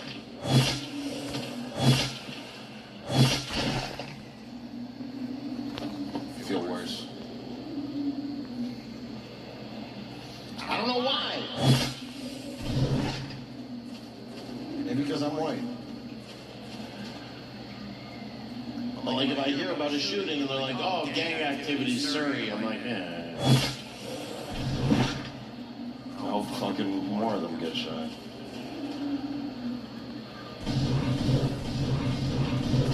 When they say it's a white woman that, you know, like a white woman was stabbed in the neck. She was, oh my God.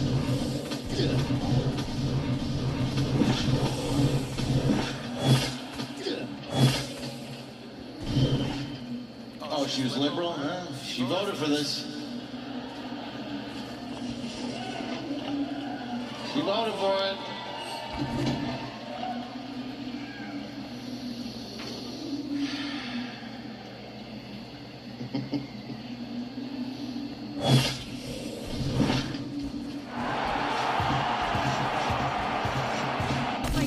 I'm getting shot from every direction.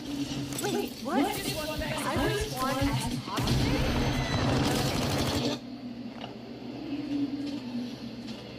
But the American Army is back, which is nice. It's nice to see. As a Canadian, I mean, I always grew up loving the American Army. I love the Canadian Army.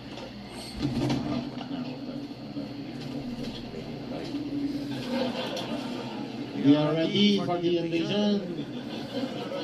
Oh yeah. Because Canada's still doing all the DEI shit with the Army. You can't have DEI with your Army. It doesn't, you know. America was doing that with Biden, and that's when Ukraine got invaded, because they were, you know, trans soldiers and, you know, all that shit. It doesn't scare anybody. Gay trans soldiers, it doesn't scare anybody. China's not like, oh, so scary, soldier, transgender.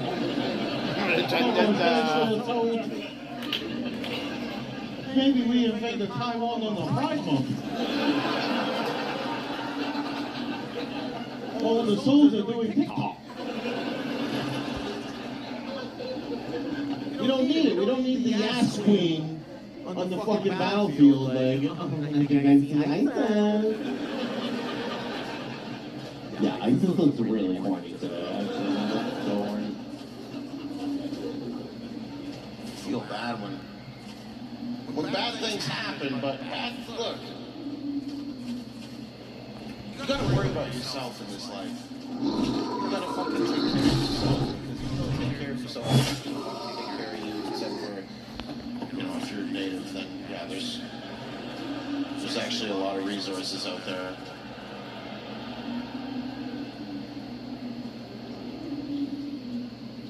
And that's one of the craziest things, when they cancel my shows, like they did in Nanaimo and they did in Cranbrook.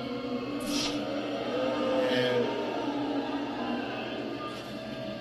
the people who cancel these shows, I mean, you know what their profile picture is. They got the half coyote, half a dream catcher, fucking.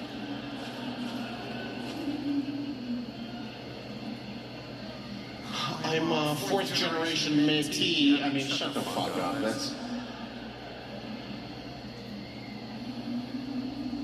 But they cancel the show, and the reason that these woke people give is they go, well, it's a taxpayer-funded venue.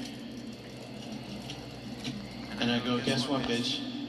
I pay a lot more taxes than you do. So, it's a taxpayer-funded venue, not a tax refund retard fucking venue.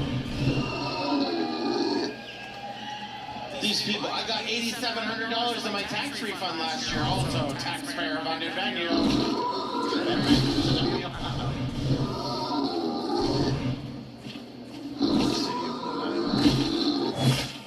And then, are there people who were supposed to go to that show that came here? Nanaimo makes some noise as you come here?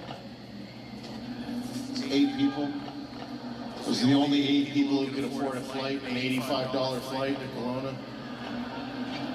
Oh, fuck, they canceled the show, buddy. Fuck, I don't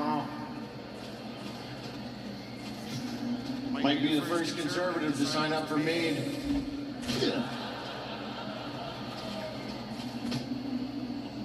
But there's still this, I mean, Canada, there's so much censorship, you don't even, you know, that was the one funny thing my wife said to me.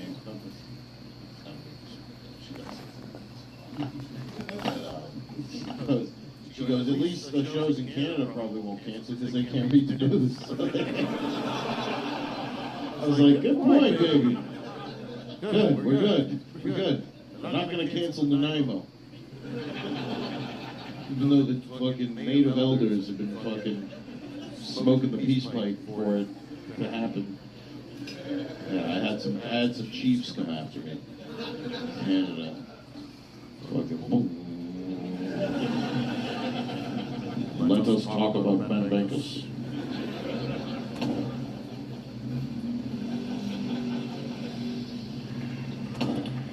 Thank you. Go Rockets. I did wear this jersey for you guys. Thank you for reminding me. This is the first time that I've performed in a fucking sporting event. It's been a dream of mine.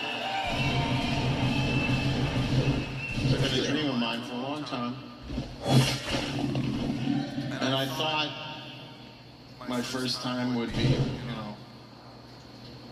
somewhere else.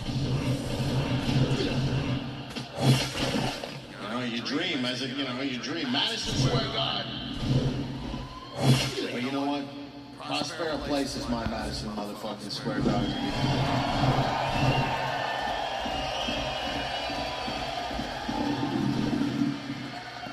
It's so amazing that people, that people come out to these. I mean, when I was walking around town, people were coming up to me and going, oh, fuck, is the show canceled? And so how many did they fucking cancel? Jesus Christ. I go, did you get tickets to this show? They go, oh, fuck, I don't know, buddy. Tough economy. Went to Playtime Casino about 8 times last week. And slots are fucking killing me, buddy. I don't know if I can afford the show. And then today, I did feel bad today, walking around, and people were checking in the hotel, and I was walking to the Delta Hotel, and there's a couple, and they're like, Ben, fuck, we're here to see you. Oh, it's so awesome to meet you. Well, thank you. And then they go, you fucking added shows in Vancouver. I just drove 4 hours. The fucking show is 5 minutes from my house. What the fuck are you doing? Why the fuck am I here? I go, bro, I don't know why I'm here, alright? This is the only place that would let me do comedy.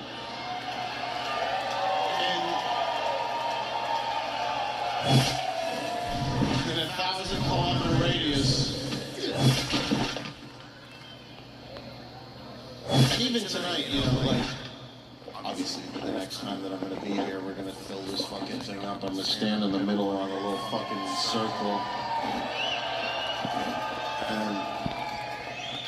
But the first time I came here, we did like 200 people in a bar. And that was like 2 years ago. And was anybody at that show? That's fucking cool, man. So, to come here and do this many people in a place like this is just, it's spectacular. It really is.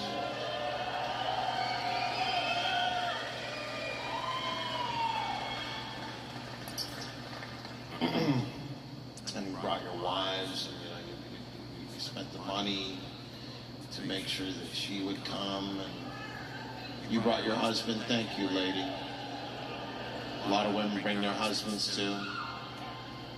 Make some noise if you brought your husband tonight.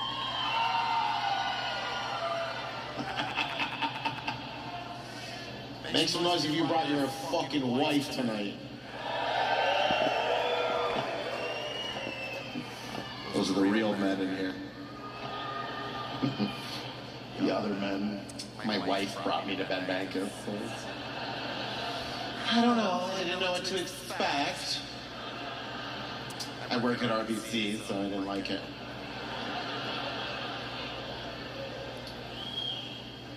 My wife brought me. No, that's good. Just gonna make sure all these are done.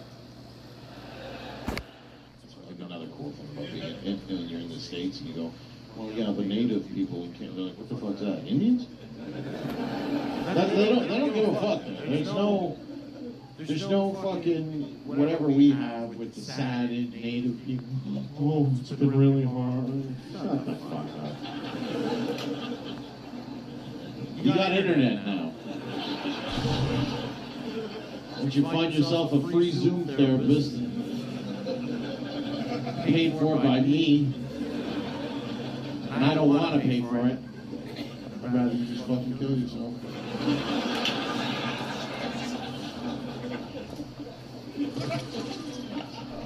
Hello, native suicide hotline. What's the problem? Whoa, fucking hamburger. I fucking love this shit.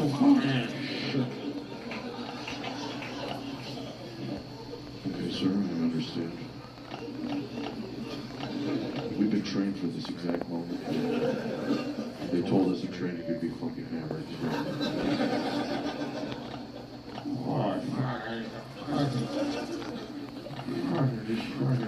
Drank the whole thing.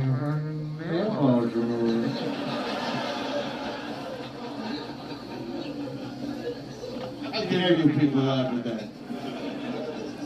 That's the big thing that my haters hate in the videos. Like, it's not even what I'm saying.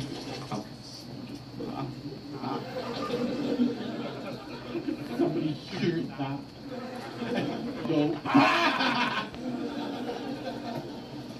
Because not everybody's a weak fucking loser. They understand that bad things happen, but you have to laugh at them, otherwise, you just end up being a fucking bitch about everything. Sad things fucking happen, you know? My mom, she died of cancer. Her fault.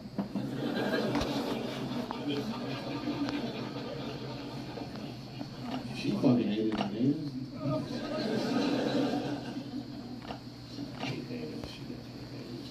I don't think Canadians actually do hate natives at all. I think we always grew up kind of appreciating the natives. I thought. I mean, I never went to a reserve or never showed up with porridge or whatever. Hey, we got some water bottles for a month. Drink your ass with thirsty up here.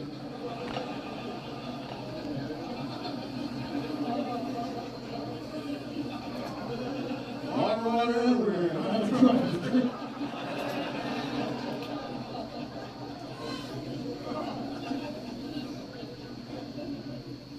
But my whole thing with the whole, nobody is a leader. First of all, we have to get something. It's not soul, okay? It's not, you can't steal land because it doesn't, stealing something to put in your pocket. Now, we stole some of the native women. Otherwise, we wouldn't have had our beautiful Métis people.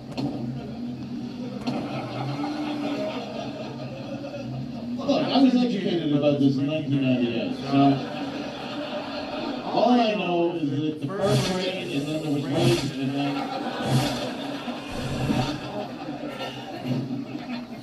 the first raid, there was the pig, and then the white man that got some of the natives were hot, and that was when and when they showed up, they were like, oh, you're pretty hot. It made me funny the first Canadians who showed up just had the exact same auto without an accent. Oh, gosh, there's a good piece of fucking hamburger. Where are all these fucking hot bitches? They got hot clothes on. Sure, I was jacking off around here, much of a scurvy cock. Now I fucking poke arms here. What am I supposed to do? Fucking knock him back and shit? You're gonna fucking love me.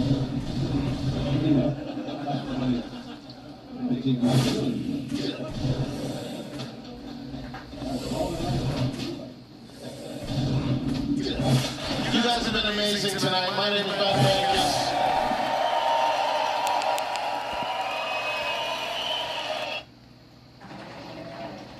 Alabama, how are we? Fuck yeah, man. Fuck yeah. Fuck everybody. So there's so many fucking pussies and fucking motherfuckers out there. And I get to fucking hang out with the real motherfuckers. Oh, yeah.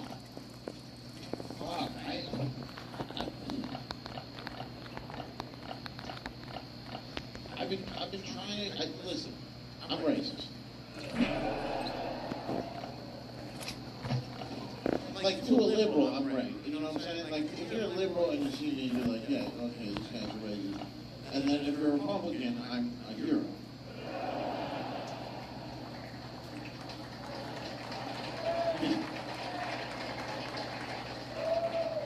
Because I don't actually hate,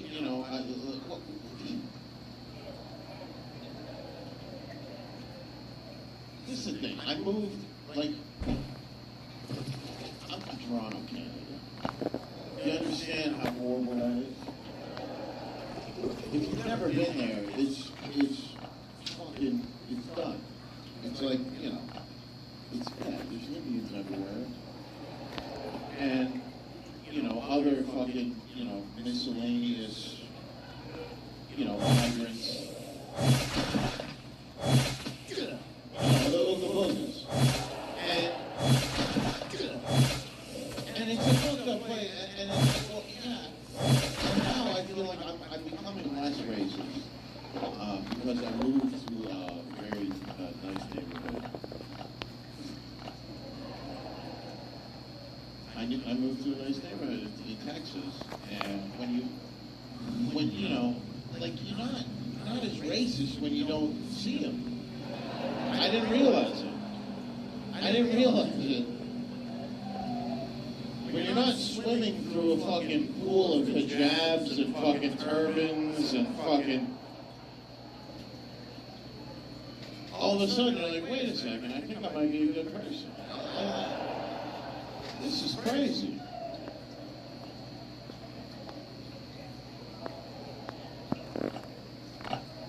Like, it's like if you flew to some third world country for, to experience whatever bullshit, you go to this, going to India to fucking, to go there. But it's like going to India for vacation, and then you just can't leave. You're gonna be racist. Like when you're on vacation, it's fun. You're like, oh look, he's fucking taking a shit in the middle of the road. Look at that. Wow.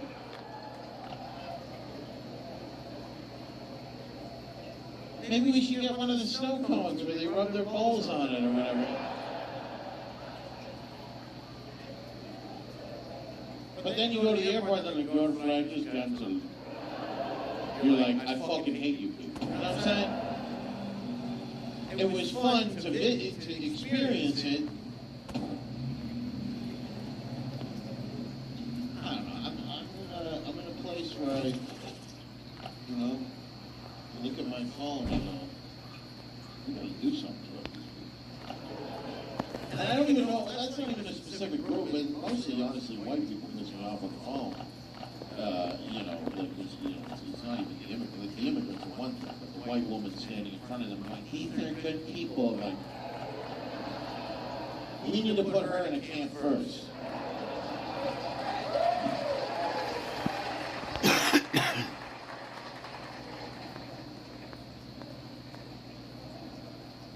I can't deal with it. I can't see another fucking white woman standing in front of a horde of Muslims.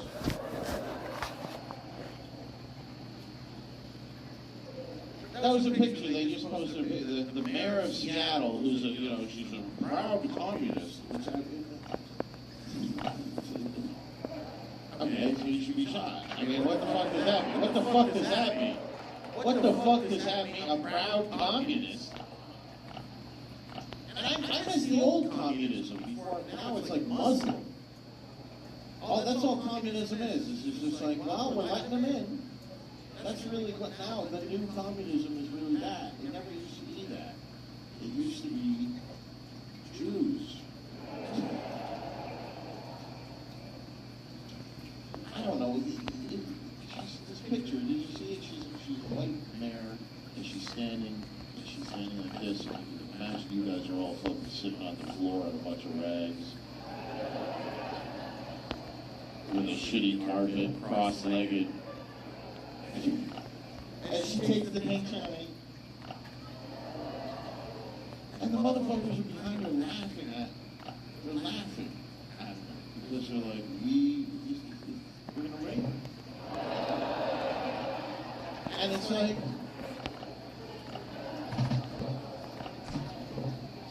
that's the fucked up thing about the left now is that like the women who support, they're like, I'm pro-feminist and women's rights, but also immigration. You can't have both. You can't explain women's rights to, okay, do you understand women's rights? They don't fucking know what the fuck that is.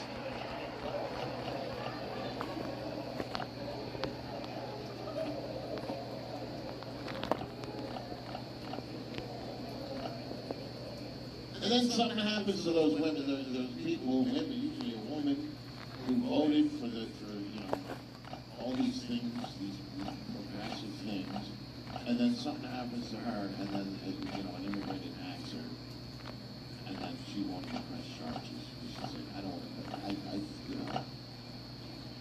colonialism, whatever. It's like, bitch, you were raped. It's going to jail. Probably not in this country.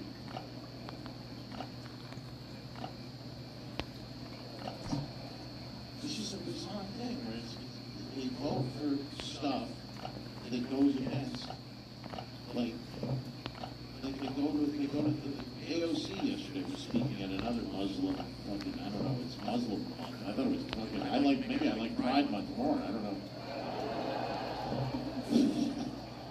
Fuck. I kind of prefer the pride flag to the ISIS jihad flag.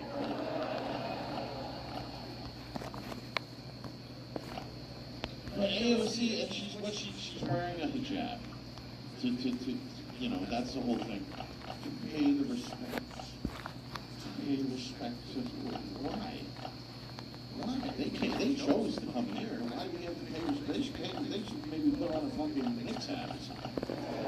How about that? Pay respect.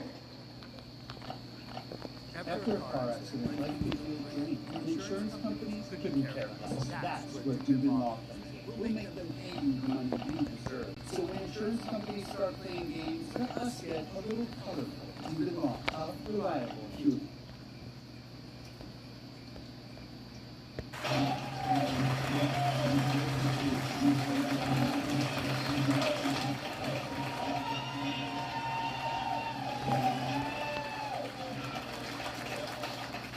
What the fuck is up? Glad to be in a real city, right? Everybody praises a female athlete. That's a real city.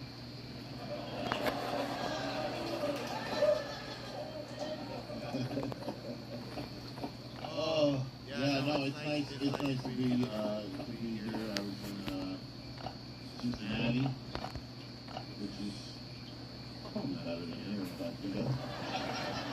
But you guys have that statue, which is pretty cool. That's the coolest thing about this. You're like, holy fuck! Look at that. They really thought this was going to be something. Whenever that was built, like in the early 1900s or something, it was just like.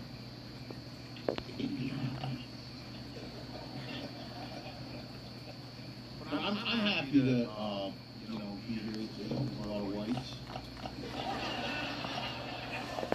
And I like white people. You're not really allowed to say that. I mean, you guys can't say that at work. You can't go into work on Monday and go, you know what, white's probably the best. But I do. When I get to a white neighborhood, I go, oh, my God. Oh, yeah, we took the wrong exit. It was bad. But you're not supposed to like white people because apparently white people are inherently racist. I don't think it makes you racist if you have your whole family in the car and you pull in the gas station and you go, not this one.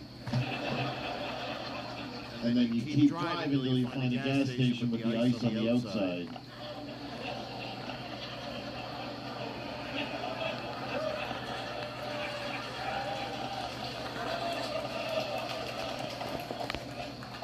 Well, that's a white-friendly gas station, that's it. don't think that makes you racist. It makes you a survivalist. Oh, white people are so racist the way they don't want to be shot in the street, these people. These whites always worry about their safety. Horrible people. Yeah, okay, white people did horrible things, but, you know, they were the first to feel bad. These motherfuckers don't feel bad now. China does slavery right now. They're doing slavery right now, and if you press them on it, you're like, hey, why stop doing that? They're like, well, you did it. And then we're like, well, that was hundreds of years ago. They're like, well, we're a couple hundred years behind.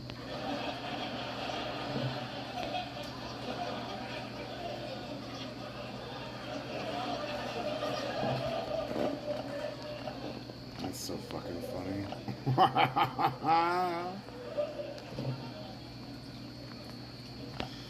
White people, you know, they ended slavery. I mean, they did it as well, but they ended it. So at least they knew that it was, you know, like, you should probably stop. And that was a complicated process to end it. It was, you know, there was no internet. They couldn't just send an email to Africa and be like, hey, we're done. No, a couple white guys had to go over there, and you know, it was an awkward last trip.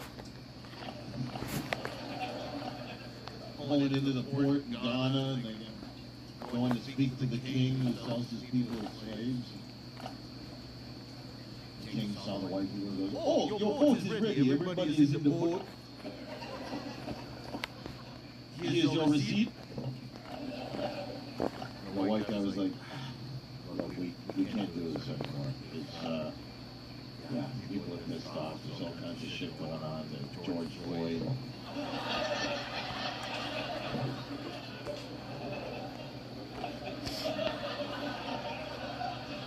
They stole a lot of TVs, and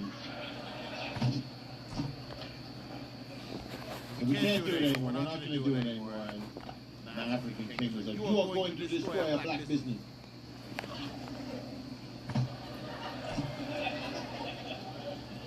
What do I do now? The Chinese are calling. Because now China, they colonize Africa. I don't know if you know this. They're spending like hundreds of billions of dollars to colonize Africa. And you know, I like to think the white people, you know, are nicer colonizers than the Chinese. Come on. Right? There were still white women over there being empathetic. Just a little African girl came up and just fucking what the fuck? White woman would go, "Oh, I mean, look at that. Oh, let's get you to the infirmary so we can get you back to work in the mines, right?" But with the Chinese colonizer, right, the little African girl comes up, "Please, my eye is swollen, I'm shut." And the Chinese goes, "Oh, me too."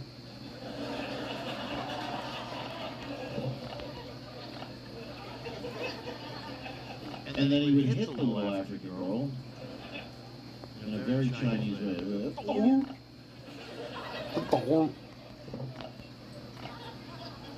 And he would say to her, "You won't mind until an iPhone fall out of the cave wall." Just saying, white people are nice. Look at all the nice things white people did for the gays. Where'd the gays get all their rights? The whites. Why? Because they felt bad. Because it used to be illegal to be gay in America. It was a proper economy. It was awful. White, you know, the cops would have to bust into those bathhouses, and they pull the one gay guy off the other gay guy, and his dick would be getting arrested. Please, officer, I swear I'll never stop another chick in my life. I swear to God.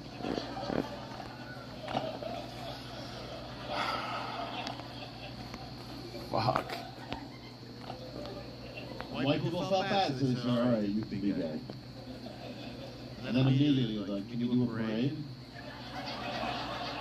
Every year, forever?" We were like, "Oh, I mean, if you get the permit, I guess you can do the parade." And then they're like, "Can we get married?" We're like, "Oh, you're gonna have to change the whole tax code just so you can cheat on your husband every weekend on Grindr." but fine, we'll let you get married. And now they're like, we think that your son might need to have their penis removed. It's getting to the point where it might be like, somebody might be like, it might be time to put these faggots back in jail.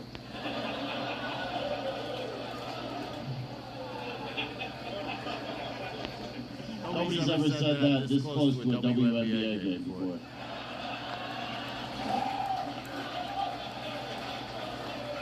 This would be a good halftime show, actually, for the... And now, Ben Bankers.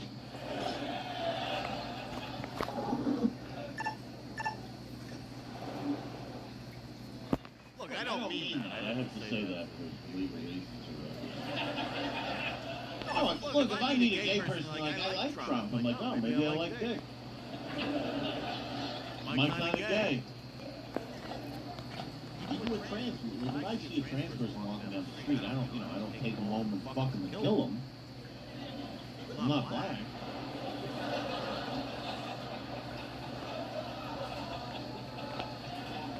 Brothers are always getting into a little mix-up with the transgenders. I don't know what it is. Well, I met this girl, she was fine as fuck. And when she pulled that bang out, I said, goddamn, bitch. They always make it seem like they met a pretty woman, they took her home, she pulled out a penis, they killed her. It's like, you sucked that dick a little bit. You got down on your knees and you pulled that weird transgender foreskin back. And...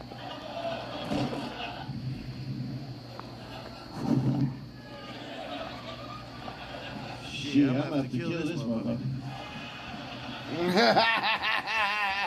Fuck. Oh my god. So I've never done that. Oh fuck. I don't even understand why the LGBTQ plus community, why do they vote for the Democrats? They're the ones letting everybody in the country who wants it dead. I mean, the Republicans, I mean, it's crazy. It's crazy. They're pro-mass immigration. The LGBTQ plus community, they go down to the airport with the trans flag to welcome the refugees.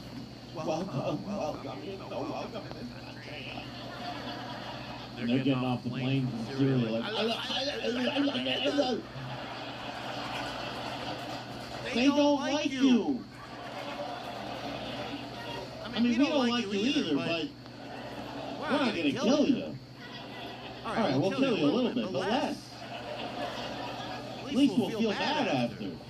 Some of these Arab guys, 10 years later in jail, they're like, Habibi, it's not the good done. It's not the good done.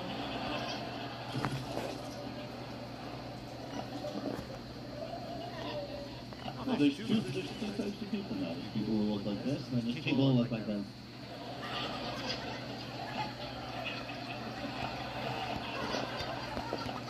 Right? Well, probably just... No, actually, I have a PhD in being retarded, and I don't know what I'm talking about.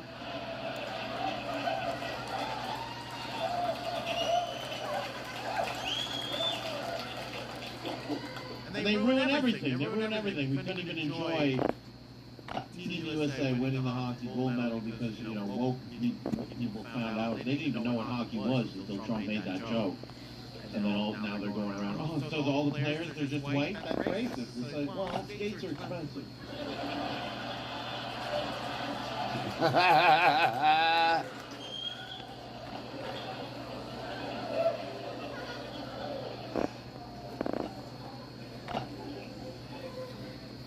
They act like they don't understand the Republicans, the Democrats. They act like they don't understand. They're like, why would those hockey players laugh at that joke?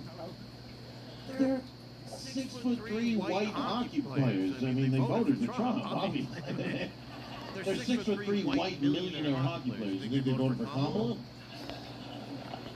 You want a real answer out of them, why don't you ask them if they think Michelle Obama's attractive or not? That's my choice for the Democrat 2028 run. That's what it is. From Kamala Harris again, with running mate Michelle Obama. We'll call it Alien vs. Predator.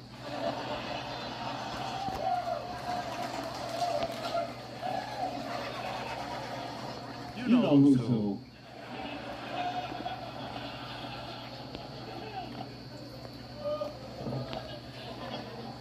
Michelle Obama's better. Anyway.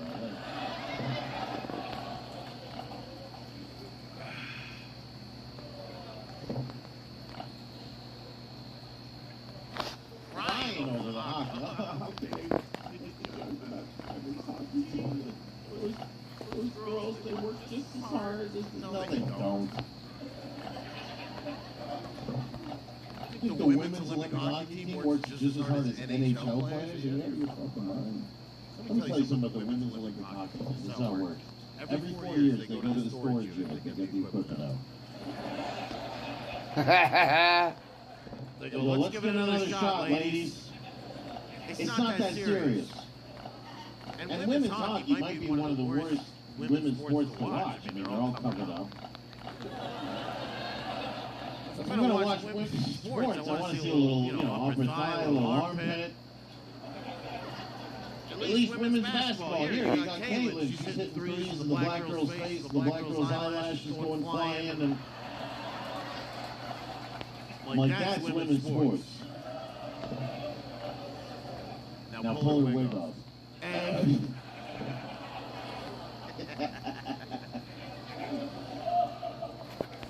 Well, women's hockey, the game was 3-2. How she scored the winning goal? Oh, she fell in the net. Yeah, she tripped on her skate. She fell in the puck of her helmet.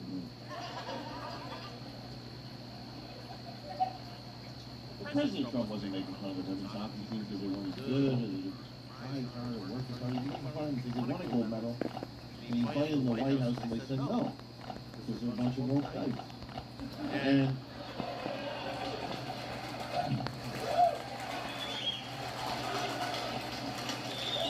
I mean, not all of them. There was a couple girls who were like, I'd like to meet the president, and then the head woke guy was like,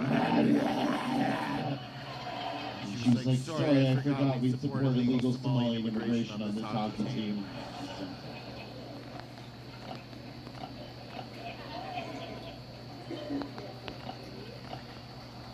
Those players, some of them, they had to go back to Canada and face the super woke Canadian media asking them questions after they won that gold medal. They weren't even congratulating them. They were just straight into, how could you laugh at a joke like that? Imagine asking a grown man somebody to ask me, how could you laugh at that joke? How? Like this. What do you mean how? No, why? Why would you laugh at that? Why? You don't get to choose why you laugh at things. No, you don't get to choose what you find funny. All you have, everybody here, you scroll social media a lot. It's not unfunny shit, then it's not my thing, and I'm going to that.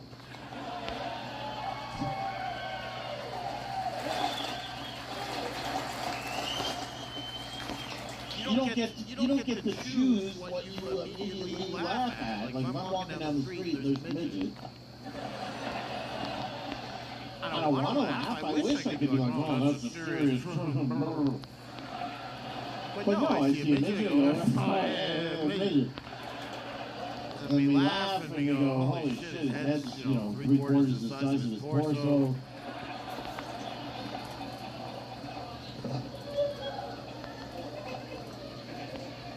Now is that mean? Yeah, it's mean, but it's not illegal to be mean yet. Kamala Harris, Michelle Obama, 2028, okay? Make it illegal to be mean again. I'm okay with having a dog shit country as long as we're not mean. And what do they mean by, in the UK and Germany, it's illegal to be offensive, to make offense is a crime. And they want that, Democrats kind of like that, they like that, because they want to take away words, they want to take away the word retard. Why? Because they want to act really retarded. And they don't want anybody to criticize them. They're like, no, we're protecting people with Down syndrome and autism. No, you're protecting Tim Walz, to be honest. You're protecting Tim Walz.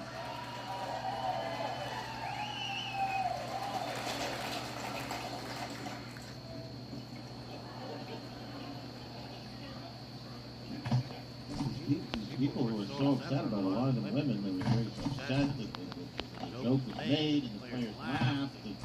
And they only had a few days after the win to be upset before Trump started bombing Iran. And they couldn't transition again, so upset about the hockey.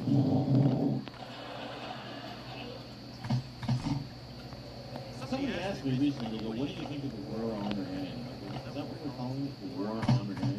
The war on drugs? The war on Iran? Well, I don't hate it. Who doesn't like watching a mosque get blown up once in a while?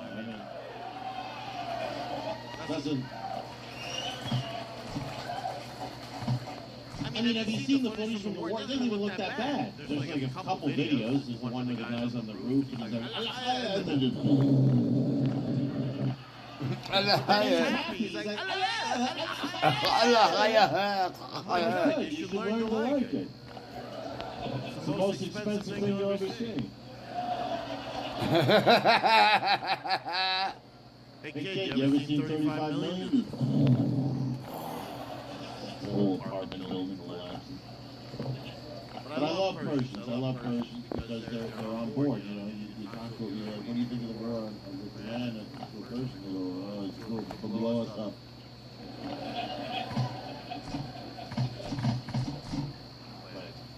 Who's a patriot? Democrat women, young women, they don't know.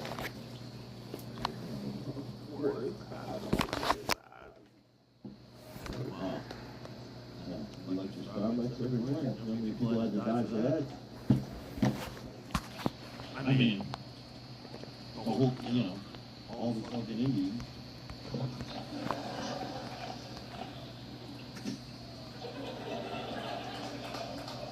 Just saying, like anything you do, yeah, a lot of people died, so we can have, you know, cool stuff like Indianapolis.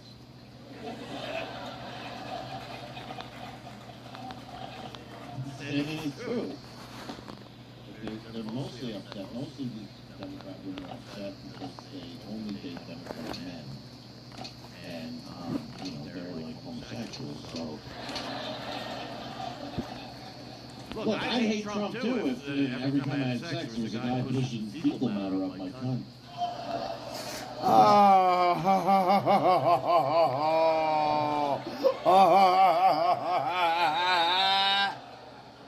Fuck. They only date Democrat men. They, you know, it never used to be like this. When I grew up, you know, when we grew up, your mom would be kind of Democrat, your dad was a Republican, he kept her in line. That's why they never got too crazy.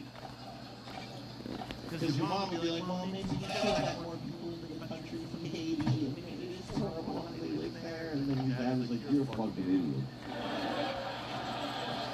We let those people in the country, in 10 years you're going to be barbecuing cats and dogs in the backyard. Who was right? Dad. That's how you should have grown up. Your mother always saying your father is always right. Your father is always right. And if you didn't grow up with that, your dad was a Democrat. And if your dad was a Democrat, your dad was a homosexual. Which means you actually had two moms.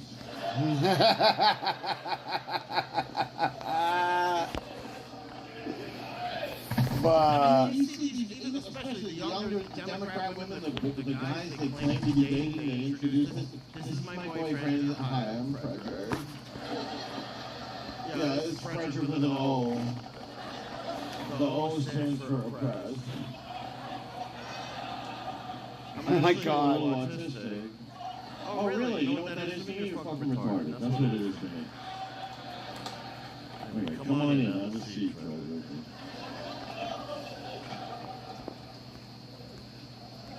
That's who's banging him. Just like an out-retarded homosexual guy. Oh, Michelle deserves a star.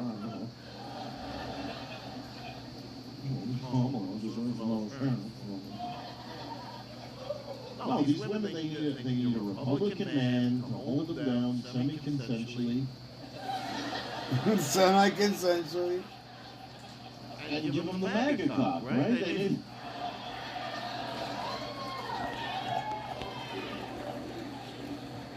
You know, and not pull out, you gotta, you know, you wanna come inside, because that's like information. That's like data. Right? Your dick's like a USB stick, you put that in, you upload. You're dragging shit over, you're like, this is who you should vote for. Oh my god. This is how you should act in public. These are the Epstein files, right? Oh fuck, dude. Oh my god. That shit is too fucking funny. Alright, so, yo, I'm gonna go take a shower. And crash out. So, I'll be on tomorrow. I'm gonna go shopping in the morning, and then I gotta go see my mom, which is gonna be awesome. But I gotta call my lawyer and see what's up. And I think everything will be fine for 4th of July. So, yeah. Maybe somebody will fucking donate to me. Maybe like $1. Like if I had a bunch of fucking views and everybody donated $1 and I got like $120 like a stream. If I can keep that going, I can fix my teeth. Then I can make some crazy shit happen. Because the thing is, then I can go out and do stuff. Because I don't know, I guess I'm attractive. I don't fucking understand it, but I'll go out and fucking talk to people about shit, because literally, like, I have information that people will just go, wait, what? Because they'll just sit there and talk.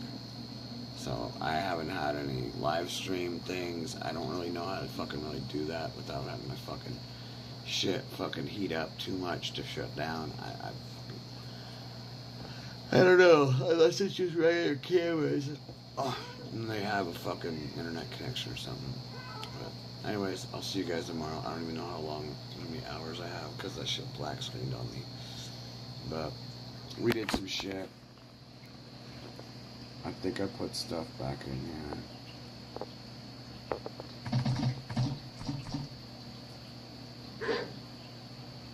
Right. Somewhat.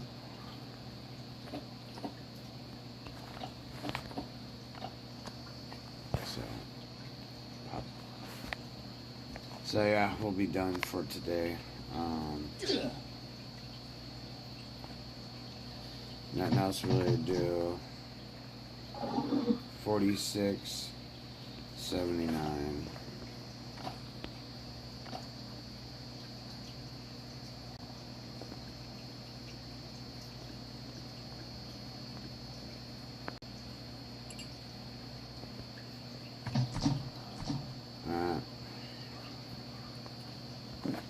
So we got our food thing there. We have one food on us. I got a couple things on me. I'll see you guys tomorrow. Have a good night and be safe. Peace. I'm gonna listen to the scanner, see what the fuck's going on in my area.